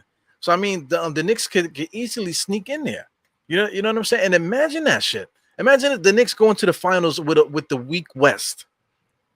You know, because I mean, the freaking Dallas Mavericks almost made the NBA Finals with Jalen Brunson and a bunch of freaking bums over there. Yep. They almost made they were so close to getting to the finals. If they didn't run into a Golden State team that got hot, you know, offensively, and they just couldn't compete with them, they could have made it to the finals. It's all about Udoka coached his ass off. That's one thing. That's the underrated thing about it. Udoka coached his ass off. The Celtics kept their core together for years, and they rectified one of their biggest mistakes was letting Al Horford go, and they got their prime vet back in the building. Right. So I like what the Celtics is doing, but let's go down this list, Ebro. Let's say Donovan is on the roster already. Damn. I'm gonna send you this link on Twitter right now so you can actually share it in the whole chat. But it's basically the Eastern Conference. So let's run down this list. If we have Donovan Mitchell on the roster. You using Bing? Yeah, I use Bing. I was on Google. With you. So what is this? Just the NBA standings. Okay. Yeah. So Miami Heat. Didn't RJ Barrett give Jimmy Butler 46 last season? The Alec Burks and Evan Fournier is starting backcourt. Wasn't Julius Randle on a fucking? He was on a disgusting slide last season during those games. I'm not scared of the Heat at all. I don't know who the Miami Heat starting backcourt is, but whoever's guarding Brunson is going to be fooled. Celtics. I'm not scared of the Celtics. You just brought up the Celtics. You know? Bucks. So let me get this straight. Pat Connaughton and a 33-year-old Drew Holiday is going to lock up Spider-Man and Jalen Brunson. It remains to be seen. Hey, I mean, that's why you throw the ball in the sky and you do the tip and you play the games. That's why you play the games. It remains to be seen. 76ers, I will never trust the 76ers. James Harden been a playoff failure for years, and Embiid never got out the second round. I got Mitchell Robinson, and Embiid is covered. RJ will be on Harden. That's like, I'm not worried about them. I don't care about them. The Raptors, this is a team I always hated. They always out athleticism us, bro. The Raptors always smoke us because they have so much athleticism. That's another reason why I think it's paramount to keep a guy like Cam Reddish on the roster. But I'm not scared of the Raptors. They're nothing to me. Who the Raptors backcourt? Fred VanVleet and somebody else? Jalen Brunson, Donovan Mitchell? Man, please. The Bulls, we scared of playoff DeMar DeRozan? He is worse than the playoffs than he is regular season. Zach LaVine? Did we not see what RJ did to Zach LaVine last season, or we just forgot? Who do they have outside of that? You know, their roster's not all that great outside of that. You know, who they big? Vujicic? Yeah. Brunson gonna put him in a blender pick and roll every play. Every play he's getting pick and roll in the depth. Who they starting for? They start Patrick Williams. You putting Patrick Williams on Randle? Really? Come on. Let's be real. The Nets, I don't give a fuck about the Nets. Well, the Nets is done. I don't even need to talk about the Nets. Cleveland. Well, don't forget the Hawks. You know, the Hawks just got like another point guard, another starting point guard. Atlanta Hawks. Because they really needed a point guard, so they went and got a point guard. Dejounte Murray, Trae Young, Donovan Mitchell, or Jalen Brunson. Come on now. Didn't RJ give Murray the business last season, matter of fact? Didn't RJ give the Spurs 36, I believe, last season while Murray was his primary defender? I don't give a fuck about the Hawks, man. I'm not scared of the Hawks, man. Who they starting center? Capella? I'm not kidding. Man, fuck the Hawks, man. I'm not scared. You know, we at least compete with them. You know, regardless what anybody says, you might be exaggerating on our parts or whatever a little bit, but we could talk our shit now. If we get Donovan Mitchell, we could talk as much shit as we want to. Cleveland. I like the Cleveland matchup. There's no way, shape, and form Darius Garland is guarding Jalen Brunson and Donovan Mitchell 48 minutes in the game. It's not possible. It's not logical. I'm not doing that. The Hornets, they need a starting four right now. Right. They need Julius Randle. But it seems like we're keeping Julius Randle. So, hey, if the Hornets call for some unprotected picks for Randle, cool. But they don't got a starting four. They just got a new coach. Stephen Clifford. I don't really respect Clifford like that as a coach. I've seen Hornet fans already complain about him. I'm not scared of the Hornets. And the Hornets play no defense whatsoever. So fuck them. Right. The rest of the guys are just a ragtag group of guys. You got some lottery teams here.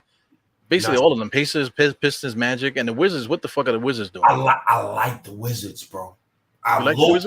Low key, I like the Wizards for a top 8 seed next season. You know, we said that last year too, remember? You know, they actually did. But I think Bradley Beal got hurt. Right. He was on their way, and then Bradley Beal got hurt. Right. He was on their way. You know, here's the thing too with Bradley Beal. Like when people say, "Oh, Donovan Mitchell don't play defense," right? So when you think of shooting guards in the NBA, remember we were saying that the NBA don't really have shooting guards like they used to. It's not really a lot of them. So Donovan Mitchell and Bradley Beal, they're in the same sentence. They like, if you want to say top 5 shooting guards in the NBA, they're right there, right? Would you kind of agree with that? I don't view Bradley Beal as a top. No, I'm not going. Yeah, with the shooting guard position in today's NBA is probably the weakest position right now. So I mean, would you say, like, you know, just for argument's sake that Donovan Mitchell and Bradley Beal are basically top 5? Yeah. Okay, so you know, just all things equal, right? Instead of Donovan Mitchell, because everybody say, "Oh, how could we start Donovan Mitchell and Jalen Brunson?" So if we had Bradley Beal instead of Donovan Mitchell, would that make anybody feel better? It's the same. No, it's not the same shit because Donovan Mitchell is just a better basketball player than Bradley Beal. Wait, does Bradley Beal play defense? He does not play defense. That's the thing. If you want to take the other guy from the Bulls that we just said, Zach LaVine, he's a big time scorer, but does he play defense like that? I think here's my thing when people bring up defense, right? Do we know Stephen Curry as a defender? Nobody's never told me Stephen Curry was a defender. So in the playoffs, Stephen Curry in all his matchups literally shot under, I believe under 43% from the field. Right. It's not about defense is all about effort and wanting. If you're on a championship caliber team, Donovan and Brunson's gonna hustle their fucking asses off. And I believe that Tibbs will make a system. So we have basically Mitch drops back a lot, and we funnel a lot of the guards straight to Mitch. If that's the system, and you want to run your system that way, then okay, it's understandable, right? Because now Donovan, they could always funnel the guy straight to Mitchell Robinson. But in that system as well, RJ Barrett and Julius Randle going to have to be like this. They will have to be tied together on a string. That communication, they will have to talk so much to protect those guys. So, I mean, man, we going to see, man. I'm not really scared of none of those teams, man. The Wizards, I like the Wizards. I just named every team in the Eastern Conference. If y'all want to name a team that we should be scared of, maybe the Bucks because they got Giannis. But like honestly, I'm putting Mitchell Robinson on Giannis, and I'm just praying to God. If you ask me, we compete. Without going through all that, we just compete with those guys. We show up to the game, and it's not a joke that we're gonna play against them. It's not a joke that we could beat them. Yeah, that's one of the things. You coming into the Garden next season, you're like, fellas, we in for a long night. so we gonna see, man. But I'm absolutely for the whole Donovan Mitchell trade, man. I'm all in. I'm not against it. I'm not putting Julius Randle on Giannis Antetokounmpo at no point, no time. That does Randle a disservice. We already seen that for the past couple of years. What Giannis does to Randle. Mitchell Robinson is the guy that you place on Giannis Antetokounmpo. You have to place him on. Nobody else has that size, has that speed, that lateral quickness on the team to just stay in front of that man. Let's say if we traded Randle, I'm not putting Obi Toppin on no fucking Giannis. Get the fuck out of here with that. Giannis had 50 playing against Obi Toppin, man.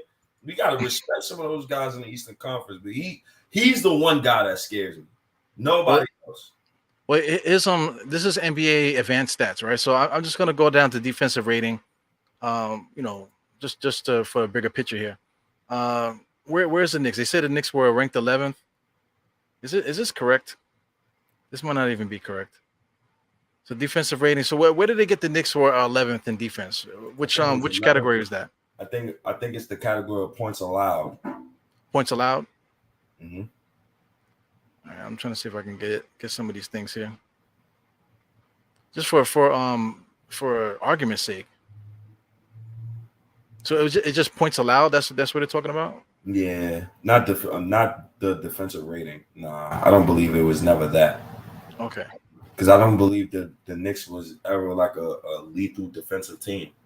Right. I believe it was just the points allowed. But I just feel like the Knicks, even defensively with Brunson and Donovan Mitchell, when you in a championship mode, like you're gonna fucking defend your ass off, man. And you could tell like during the playoffs between the Mavericks and the Jazz, like you could kind of tell like Donovan took some plays off. And it wasn't on some like, and if anybody played basketball before, it wasn't like he didn't want it. It was like he took plays off because like he knew it was over. Right. Saying like he knew like I can't win with these guys. Right. So these guys don't have it. The guys I'm standing with, they don't got it. So yeah. It's like. And I threw a point out earlier. Yo, Eru, who was Donovan Mitchell's best teammate in Utah? Was that Bogdanovich guy that was never healthy? Brother, all his best teammates is from Europe. What the fuck is Utah doing? What the fuck are they doing? What are they doing? What? Yeah, was their starting four was that dude that dude I keep forgetting his name. Hold on. No, the other dude that they traded. Oh, the other four they had. Shit. I keep forgetting his fucking name. Yeah, I can't forget. But because he's trash, you know what I'm saying? And they're coming off the bench. They had that Australian dude, so but like you said, bunch of either Europe or somewhere not from the United States, So how you expect a 6'1" star to try to defend everybody? Yeah. Where do we rank in defensive rating? I'm actually interested in that. Thank you, Mike, for asking that question again. I'm actually very interested in that. In defensive rating? Yeah. All right. I'm surprised they don't really have the offensive rating, we're not even there either. Well, it only goes up to 16 and we didn't make the cut. So all right. I guess I can mess around with it, but it's kind of like tedious. I don't want to be fooling around trying to figure it out. So while you're doing that, I thought of a fourth quarter lineup. I'm gonna throw this at you. I want to see how you feel about it. Last 6 minutes of the game. Randle.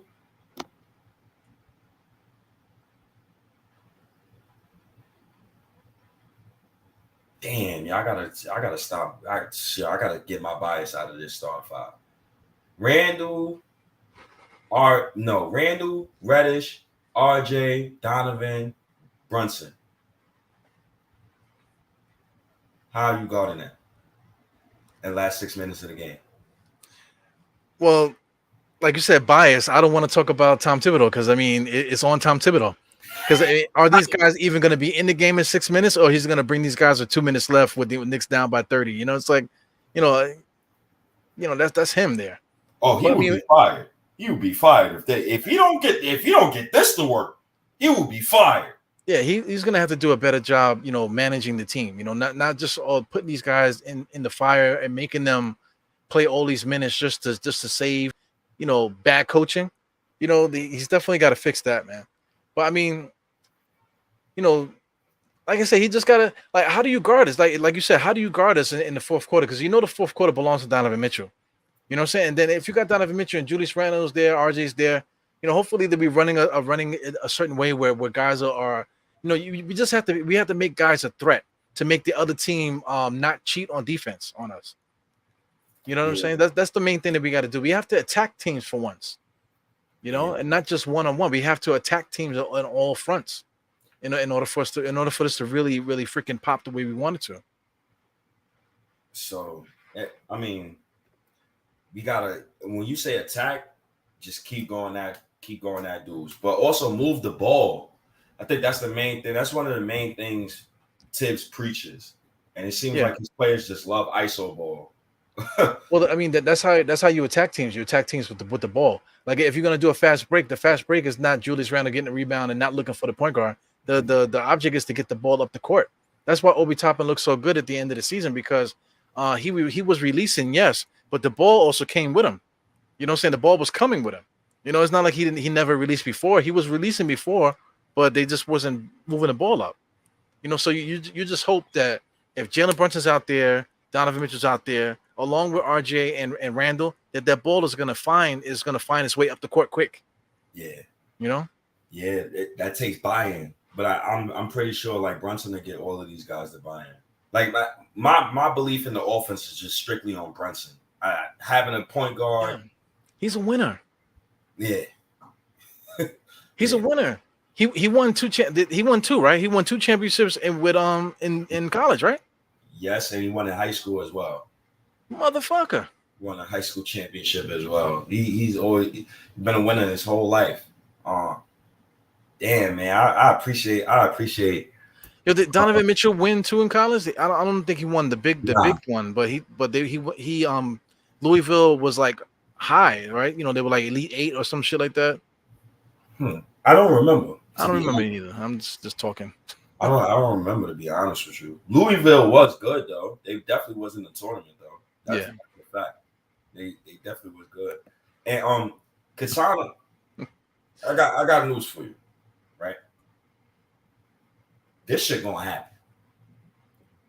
I promise you, this shit is gonna happen. Hey, Katana. Hey, ain't nobody trying to hear that bullshit. You know what I'm saying? It's too much smoke, man. It's too much smoke, too much fire. It's burning right now, man. Donovan's going to be a Knick before October. And I just hope that the Knicks just don't fuck this up. Because my last thing before we get out of here is, I guess, and I know you could probably answer to this too, is that would be a stain on the Knicks. On the Knicks, like whole, what's the word I'm looking for? Legacy. If we don't get Donovan, I'll give you an example. Carmelo Anthony. Imagine if Melo would have went to the Nets, bro. What would we be saying 10 years later? Yo, man, we could have had Melo, man, but I don't listen. When the guys are on the That's market, interesting. You go and think about it, yo. Think about how many call his bluff, right? And say, yeah, you gonna go to Brooklyn? Go ahead, motherfucker, go to Brooklyn. And he goes, you fucked up. You fucked up. So they gotta go get him, man. They gotta go get him, man. And all reports is pointing straight towards the Knicks. And the one thing that made me so happy to hear today is Ron Horst just said it beautifully. Miami only got Tyler Hero, Max Strauss, and Nikola Kid and 2 first-round picks. If I'm Utah, I'm hanging up the phone, I'm ripping out the cord out the socket, and I'm throwing the phone off the balcony. If I'm trading Donovan, minimum, I want 5 first-round picks. And this is just me putting on my GM hat for Utah. I want 5 first-round picks because I'm trying to rebuild my team. Right. I want to make sure out of those 5 first-round picks, though, 2 of those picks needs to be unprotected. And another pick needs to be probably top 10 protected if you want to protect it. But you know what I tell Utah? You're talking to Miami, but go find another team. You know, when you find another team that got the draft picks, then you know. Don't worry, I'll wait. You know. CAA is controlling this whole narrative right now too. They're not even trying to make Donovan look bad, knowing that he asked out. It's funny how they're painting this whole picture, and it's funny, like the sign's been in our faces this whole summer, yo. It's just been right there in our face this whole summer. Like quickly, literally, has been with Donovan Mitchell this whole summer. Why? Yeah. You know, I would have thrown this at you too, but we was having a good time because I didn't want to ruin the night so early. Right. You know, Fournier hasn't really been on social media. I think he shut down his Instagram. You know, his Instagram wasn't working the other day. He shut it down. And like Twitter, he's only been talking really in French. Like he made a comment about Jalen Brunson saying, "Hey, we got a bunch of left-handers on the team now." Ha ha ha. You know, but other than that, he's just been posting in French and not really, you know, interacting with the American fans really. But at the same time, where the fuck is RJ? I have not seen that motherfucker all year. He's just doing commercials, you know, right? He's just been doing. The only time I've seen RJ is in a commercial. He's been doing Knicks stuff. He's been like selling making sandwiches and all kind of shit on the internet. But I haven't seen him training. I haven't seen him have an interview or doing any appearances or anything like that. Mm-hmm. You know, where's RJ? You know, so you know, he's the only one. We even saw Cam Reddish. You know what I'm saying? RJ not even at summer league. Not even Fournier's not there because Fournier's overseas, I guess. You know, but maybe RJ's overseas too. But what I'm trying to say is that if these guys are not here, then maybe those are the guys in the trade. So here's my thing. This is why I love RJ Barrett. He said when we drafted him that they asked him specifically, why you don't put out no training videos? RJ Barrett said, yo, that's never been my thing, man. The only time you're going to see my work is on the court. So I don't expect for RJ Barrett to post any training videos no time soon. The one time I did see him, I seen him at the Canadian, it was the Canadian games, the international games. And you see RJ Barrett.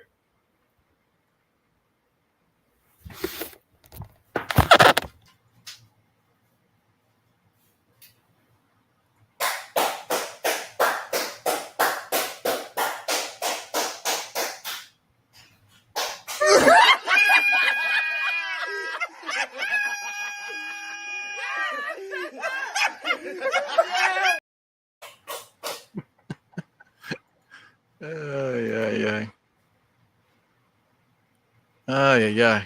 I got nothing to say. Like I'm laughing on the inside, man. So I gotta let the puppet.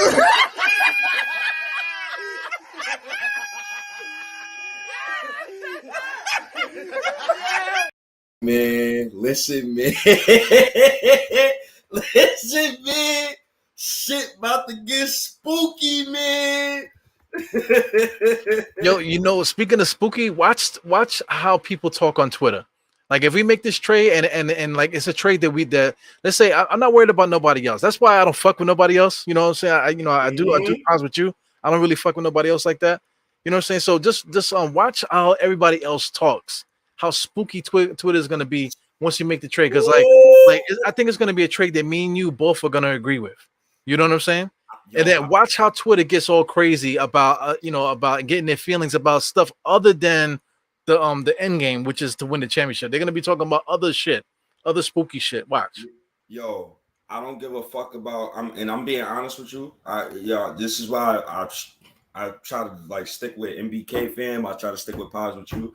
I don't give a fuck about none of that soft bullshit that be people be spitting. I don't care about the who's right, who's wrong. It's never been about that. I want my team to win, and I try to put it, and we try to put the best product we can out, and we try to like make sure we try to put how we feel authentically, and try to just give the facts, right? That's all we try to do, man. That's all we try to do. This is damn good tweet, man. I wish the liquor store was open, man. Oh my goodness. Didn't I tell you we getting Donovan? He's gonna be a Knick, bro. Yeah, he's gonna before be the end of August. It's happening. I think after the summer league. When is Vegas over? Vegas is over on what? On the 17th? Yeah.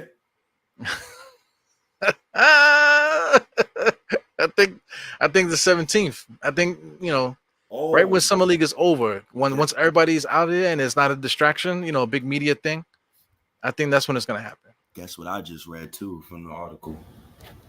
They're not interested in Reddish. They're interested in Quentin Grimes. But remember we just went through the trade checker stuff, right? So let's say if they want Quentin Grimes and we give him Quentin Grimes, but maybe we got Malik Beasley coming back. I don't know, man. I just I don't even know what to say. Like I'm ecstatic right now, bro. I'm ecstatic, bro. I'm ecstatic, bro. I can get rid of any of those guys just as long as we keep somebody that gives us some kind of, like you said, continuity and just keeps the roster honest, where we don't have to go digging the crates for all this crazy stuff. Like if we get rid of Quentin Grimes, at least let us keep quickly. Maybe Rose is here too, so that'll be the backcourt coming off the bench.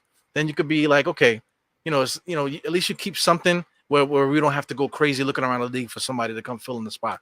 Because we were looking for wings, where he was at. you know what I'm saying? Where were they at? So just hopefully that we don't give up so much that we have to do that, scouring the league for people. Yeah, Pat Bev, Mike John said it could be Pat Beverly. Imagine that. I want Pat Bev. I want him. Yeah, we need him. I think in that case with Jalen Brunson, imagine we got Jalen Brunson starting and then we got Pat Bev coming off the bench. Wow. You know what I'm saying? Like when do you get a break? Bro. Because you have to deal with that starting, but now you get this crazy motherfuckers coming off the bench. Hold on. Where's Derrick Rose at? I don't know. That's the thing. Anything could go down with this. I'm keeping Rose, bro. I'm saying that on wax right now. I'm keeping Derrick Rose, man. I'm keeping Derrick Rose, man. I want my bench unit. I pray. I say, yo, I will never disrespect a vet again if the Knicks just give me this bench unit. Derrick Rose and Carmelo Anthony. That's all if I see those two, I don't give a fuck how many more minutes they play ahead of a kid. You will never hear me complain. Yeah, man. When you're talking about like teams that win championships, there's always these little guys on the roster. Derrick Rose is coming off the bench. He was a former MVP and whatever. Carmelo Anthony is one of the greatest scorers of all time, but he just happens to be on the bench of a championship team. You know what I'm saying? That happens all the time. We mentioned Mitch Richmond. Mitch Richmond was like the 12th man on one of those Lakers teams. He never played. You know what I'm saying? But he was one of the great shooting guards that just at the twilight of his career ended up on a Lakers championship squad. Glenn Rice. There's so many different names you can go throughout the history. Old school, Bob McAdoo was on those Lakers teams coming off the bench, and he was one of the greatest power forwards ever. But he ended up being, coming off the bench on those Magic teams, for a little stint. And this is my thing, bro. The others matter, bro. Them others is the reason why a lot of teams win championships, bro. So, for example, like Jordan Poole literally won Golden State Warriors a playoff game. Like, you need certain guys to win you playoff games. Like, Grant Williams won the Celtics a playoff game. You always need others, bro. Always. Yeah. Those are the most – I think others is probably the most important people on the team besides the superstar. Yeah, those are the cheaters. Like you got your stars and stuff like that, but those, like you said, those others, those are the guys that come in here. Like Robert Horry. Where the fuck he came from, Robert Horry, when we played them in 1994. But Robert Horry went on to be Big Shot Bob and all that shit. But he started off in Houston. Where did he come from? Sam Cassell, he was a rookie when they won the first one, and he was second-year player when he won the second one. And he ended up being one of the best point guards of the era You know what I'm saying? Who would have thought that he would have been that? You know what I'm saying? But that's what happens when those others mean something. They either has-beens or will be's. Yep. You know? Oh, Woo! man, I'm so happy. Oh God. Yo, if they include Randle in this deal, Anything. Yo, I'm down. anything. Just fuck the include Randle shit. Matter of fact, fuck all that. Let me put that aside. Just getting Donovan Mitchell in the building and keeping RJ Barrett, bro. I'ma eat it. That's matter what. my main thing.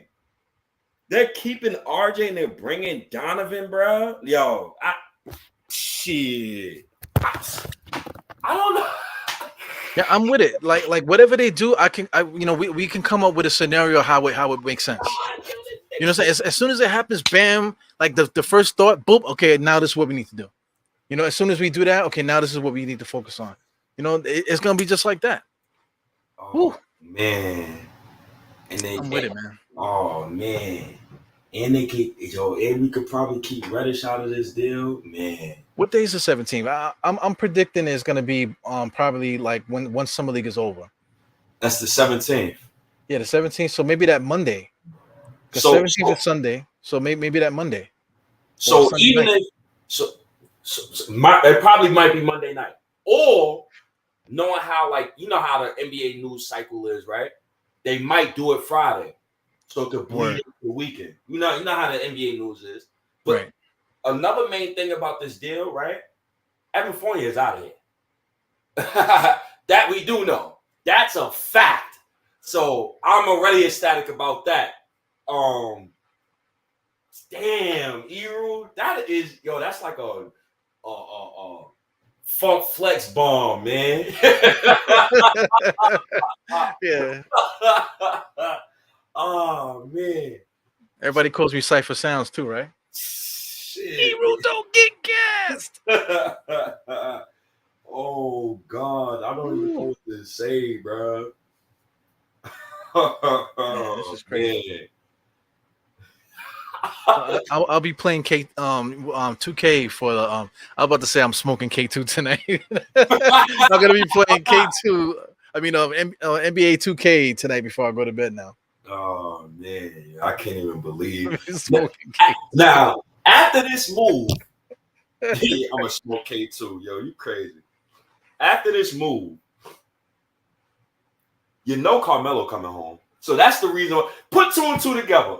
Why is James Dolan in an expensive restaurant leaving with Carmelo fucking Anthony? Why? Well, I don't know. They could be on some freaky shit. You never know. You know, Melo's single now. It could happen. You don't find that suspicious? It could be the case, man. They're like, what other thing is it? And they both trying to leave, discreetly and shit. Like, one is leaving before the other one, so they won't be seen together. Who knows, man? You never know. Oh man.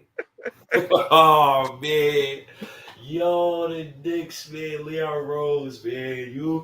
You could become the American. You could become the. It's crazy. What's that line? This guy said, man, Two-Face said on Batman, you live long enough to be a hero, or you die. You live long enough to die, or some bullshit like that. Man, Leon Rose, man. You seal this deal? You can't say nothing. You can never say nothing bad about the motherfucker ever. Like ever again. Well, not for nothing. Even without the trade, man, we can't say nothing bad about him. He got rid of Nerlens Noel. He got rid of Taj. He got rid of everybody that we said that we wanted authorized. He got rid of everybody except Julius Randle. And it's on the table that he might be gone. Him or Fournier might be gone, eventually. It's still on the table. Shit, I'm almost at the point. Who else they want? They want Grimes? Who else y'all want? y'all want who else y'all want? Shit. We at the table. That's what I'm happy about. We at the table right now. I am so happy, bro. This is probably the happiest I've been with the Knicks in mad years, bro. Mad years. Because I'm seeing a direction. That's all I wanted from this fucking team. Show me a direction. And they're finally doing that shit, bro. I'm ecstatic about this shit, bro. ecstatic, bro. Oh Yeah, man. Oh man. I don't got shit else to say, man. Yeah. I still have this queued up here, man. But remember this shit? Kevin fucking Knox. Are we the Knicks? The Knicks. The Knicks. Are you stupid? The Knicks. Yeah, I cannot wait to see Utah fans after we make this trade, you know, or everybody complaining about this, that, and the other. I can't wait to hear them bitching about that. You saw how my man was crying about us getting trading Kevin Knox in the pick for Cam Reddish. You know, what are they gonna say if we get Donovan Mitchell? Woo! Especially if we get him, we ain't gotta give up a lot. Oh. You know how much shit I be talking. Yo, you thought I was bad now talking shit on this app. Oh. The type of propaganda I'm gonna be running for Donovan Mitchell. That shit, you thought I said trade RJ for God. Oh man, bro. Man. Oh God, Man. bro. Yeah, like we've been saying it since we've been doing these podcasts, man. I've been saying it. Listen, man, everybody got to stick together, remain positive, keep the things going. Whatever the conversation, stop giving ESPN your all of your attention as far as Knicks related content is concerned. You guys have been supporting, this channel. You know, you've been supporting all the other channels. Everybody's here. Some of these names that are in the comments are in all the comments everywhere. You know, this is us. It's not we just have the time and we have the because this is an awkward shit. You just to be in front of camera talking and shit like that. Yeah. I do it a lot by myself, just talking to myself. You know, it's a weird thing to be, but we all in this together, regardless of how we give it up. You know, people spend a lot of time on Twitter. You know, some people like to jump in the comments or whatever. We all in this shit together, no matter what capacity. You know what I'm saying? So we did this. You know what I'm saying? We changed our energy the last 20 years by not allowing ESPN to penetrate our minds, you know, anymore. You know, and us creating our own narratives and not accepting the narratives that they spit at us. You know what I'm saying? We have taken the power away. And now look, I think that now things are smoldering to the point now that we're gonna get what we've been asking for, bro. You know, we're gonna get what we've been dreaming about this whole time, man. And no matter how many fights and how much goofy shit did you see going on the internet, all of us are gonna be throwing toilet paper at each other pretty soon, man. That's my hope, Bruh, this news is so like, just remember how many podcasts me and you had to record together and how many excuses we had to make. You know what I'm saying? Like we had to make sense of why Alfred is starting. We had to make sense of why Randle doing the spinneroonie all the time and his coach is not. We had to make sense of why the fucking offensive sets is trash and they still putting our players in bad positions. We had to make sense of David Fizdale. We had to make sense, Jeff Hornacek. We had to make sense of all of this to get to this point. This is why you cannot break the timeline, bro. I will draft Frank and Knox again 1,000 times over again, bro. I will do it just to get to this point. And it's funny. We draft Frank over Donovan Mitchell. Look who about to come in the building. Yo, I'm so ecstatic, bro. I'm so ecstatic, bro. Like, oh man, when I get on the phone with my girl tonight, she gonna be like, "Why are you smiling so hard?" Yo, you don't even know the half what the Knicks about to do. We still telling you was hanging out with Eru all night. Like, who the fuck is this bitch Eru? You know what I'm saying? Oh man, yo, dog, man. I guess, damn, yo, I'm choked up, man. Yo, dog, we're gonna have to record again tomorrow, man. I gotta marinate on this, man. Yeah. I gotta see you again tomorrow. Yeah, as soon as I come out the room and I walk into the other room where my wife is, she's gonna look at me and go, "No," because it's gonna be like, you know, the Knicks made a trade or something. Oh no. Oh man, I'm not gonna be. I might have to call out of work tomorrow. This shit is so critical, man. Oh my god. Yo, put up the Apple Podcast. What's the thing, man? Apple Podcast, Stitcher, Google Play, Tune in, Spotify, Play FM, iHeartRadio, Amazon Alexa, Diehard State of Mind, Almighty 4C hoodies, I got way more stuff coming through down the pipeline. Me and Diehard, we talking about having our own Nick network and all of that. We gonna talk about that soon. But I appreciate all of you guys coming in to this pod. I'm about to go on Twitter Spaces, and I'm about to lose my fucking mind. So Yeah, I see Mo's on right now. I'm out of here. I appreciate you, brother. Leon You Rose. on Twitter Spaces already, you fucking guy. You're already on this shit already. Hell yeah, that shit is on my phone in the back. But yo, man, let me get out of here, man. I gotta marinate on this, man. Oh my god, yo, Eru, man. Yeah, man. Appreciate you, brother. Yep. Peace, y'all. Peace, chat. Thanks for coming in. Thanks for hanging out with us. I need some comments about what this looks like. Do you like the way this looks? I like it because I got more room. So I'll probably change some stuff back there eventually. But it is what it is. Go check out State on Twitter Spaces right now. So anyway, peace. See you guys later. 4 fingers to the forehead. Tucking the thumb salute. See you guys on the next one.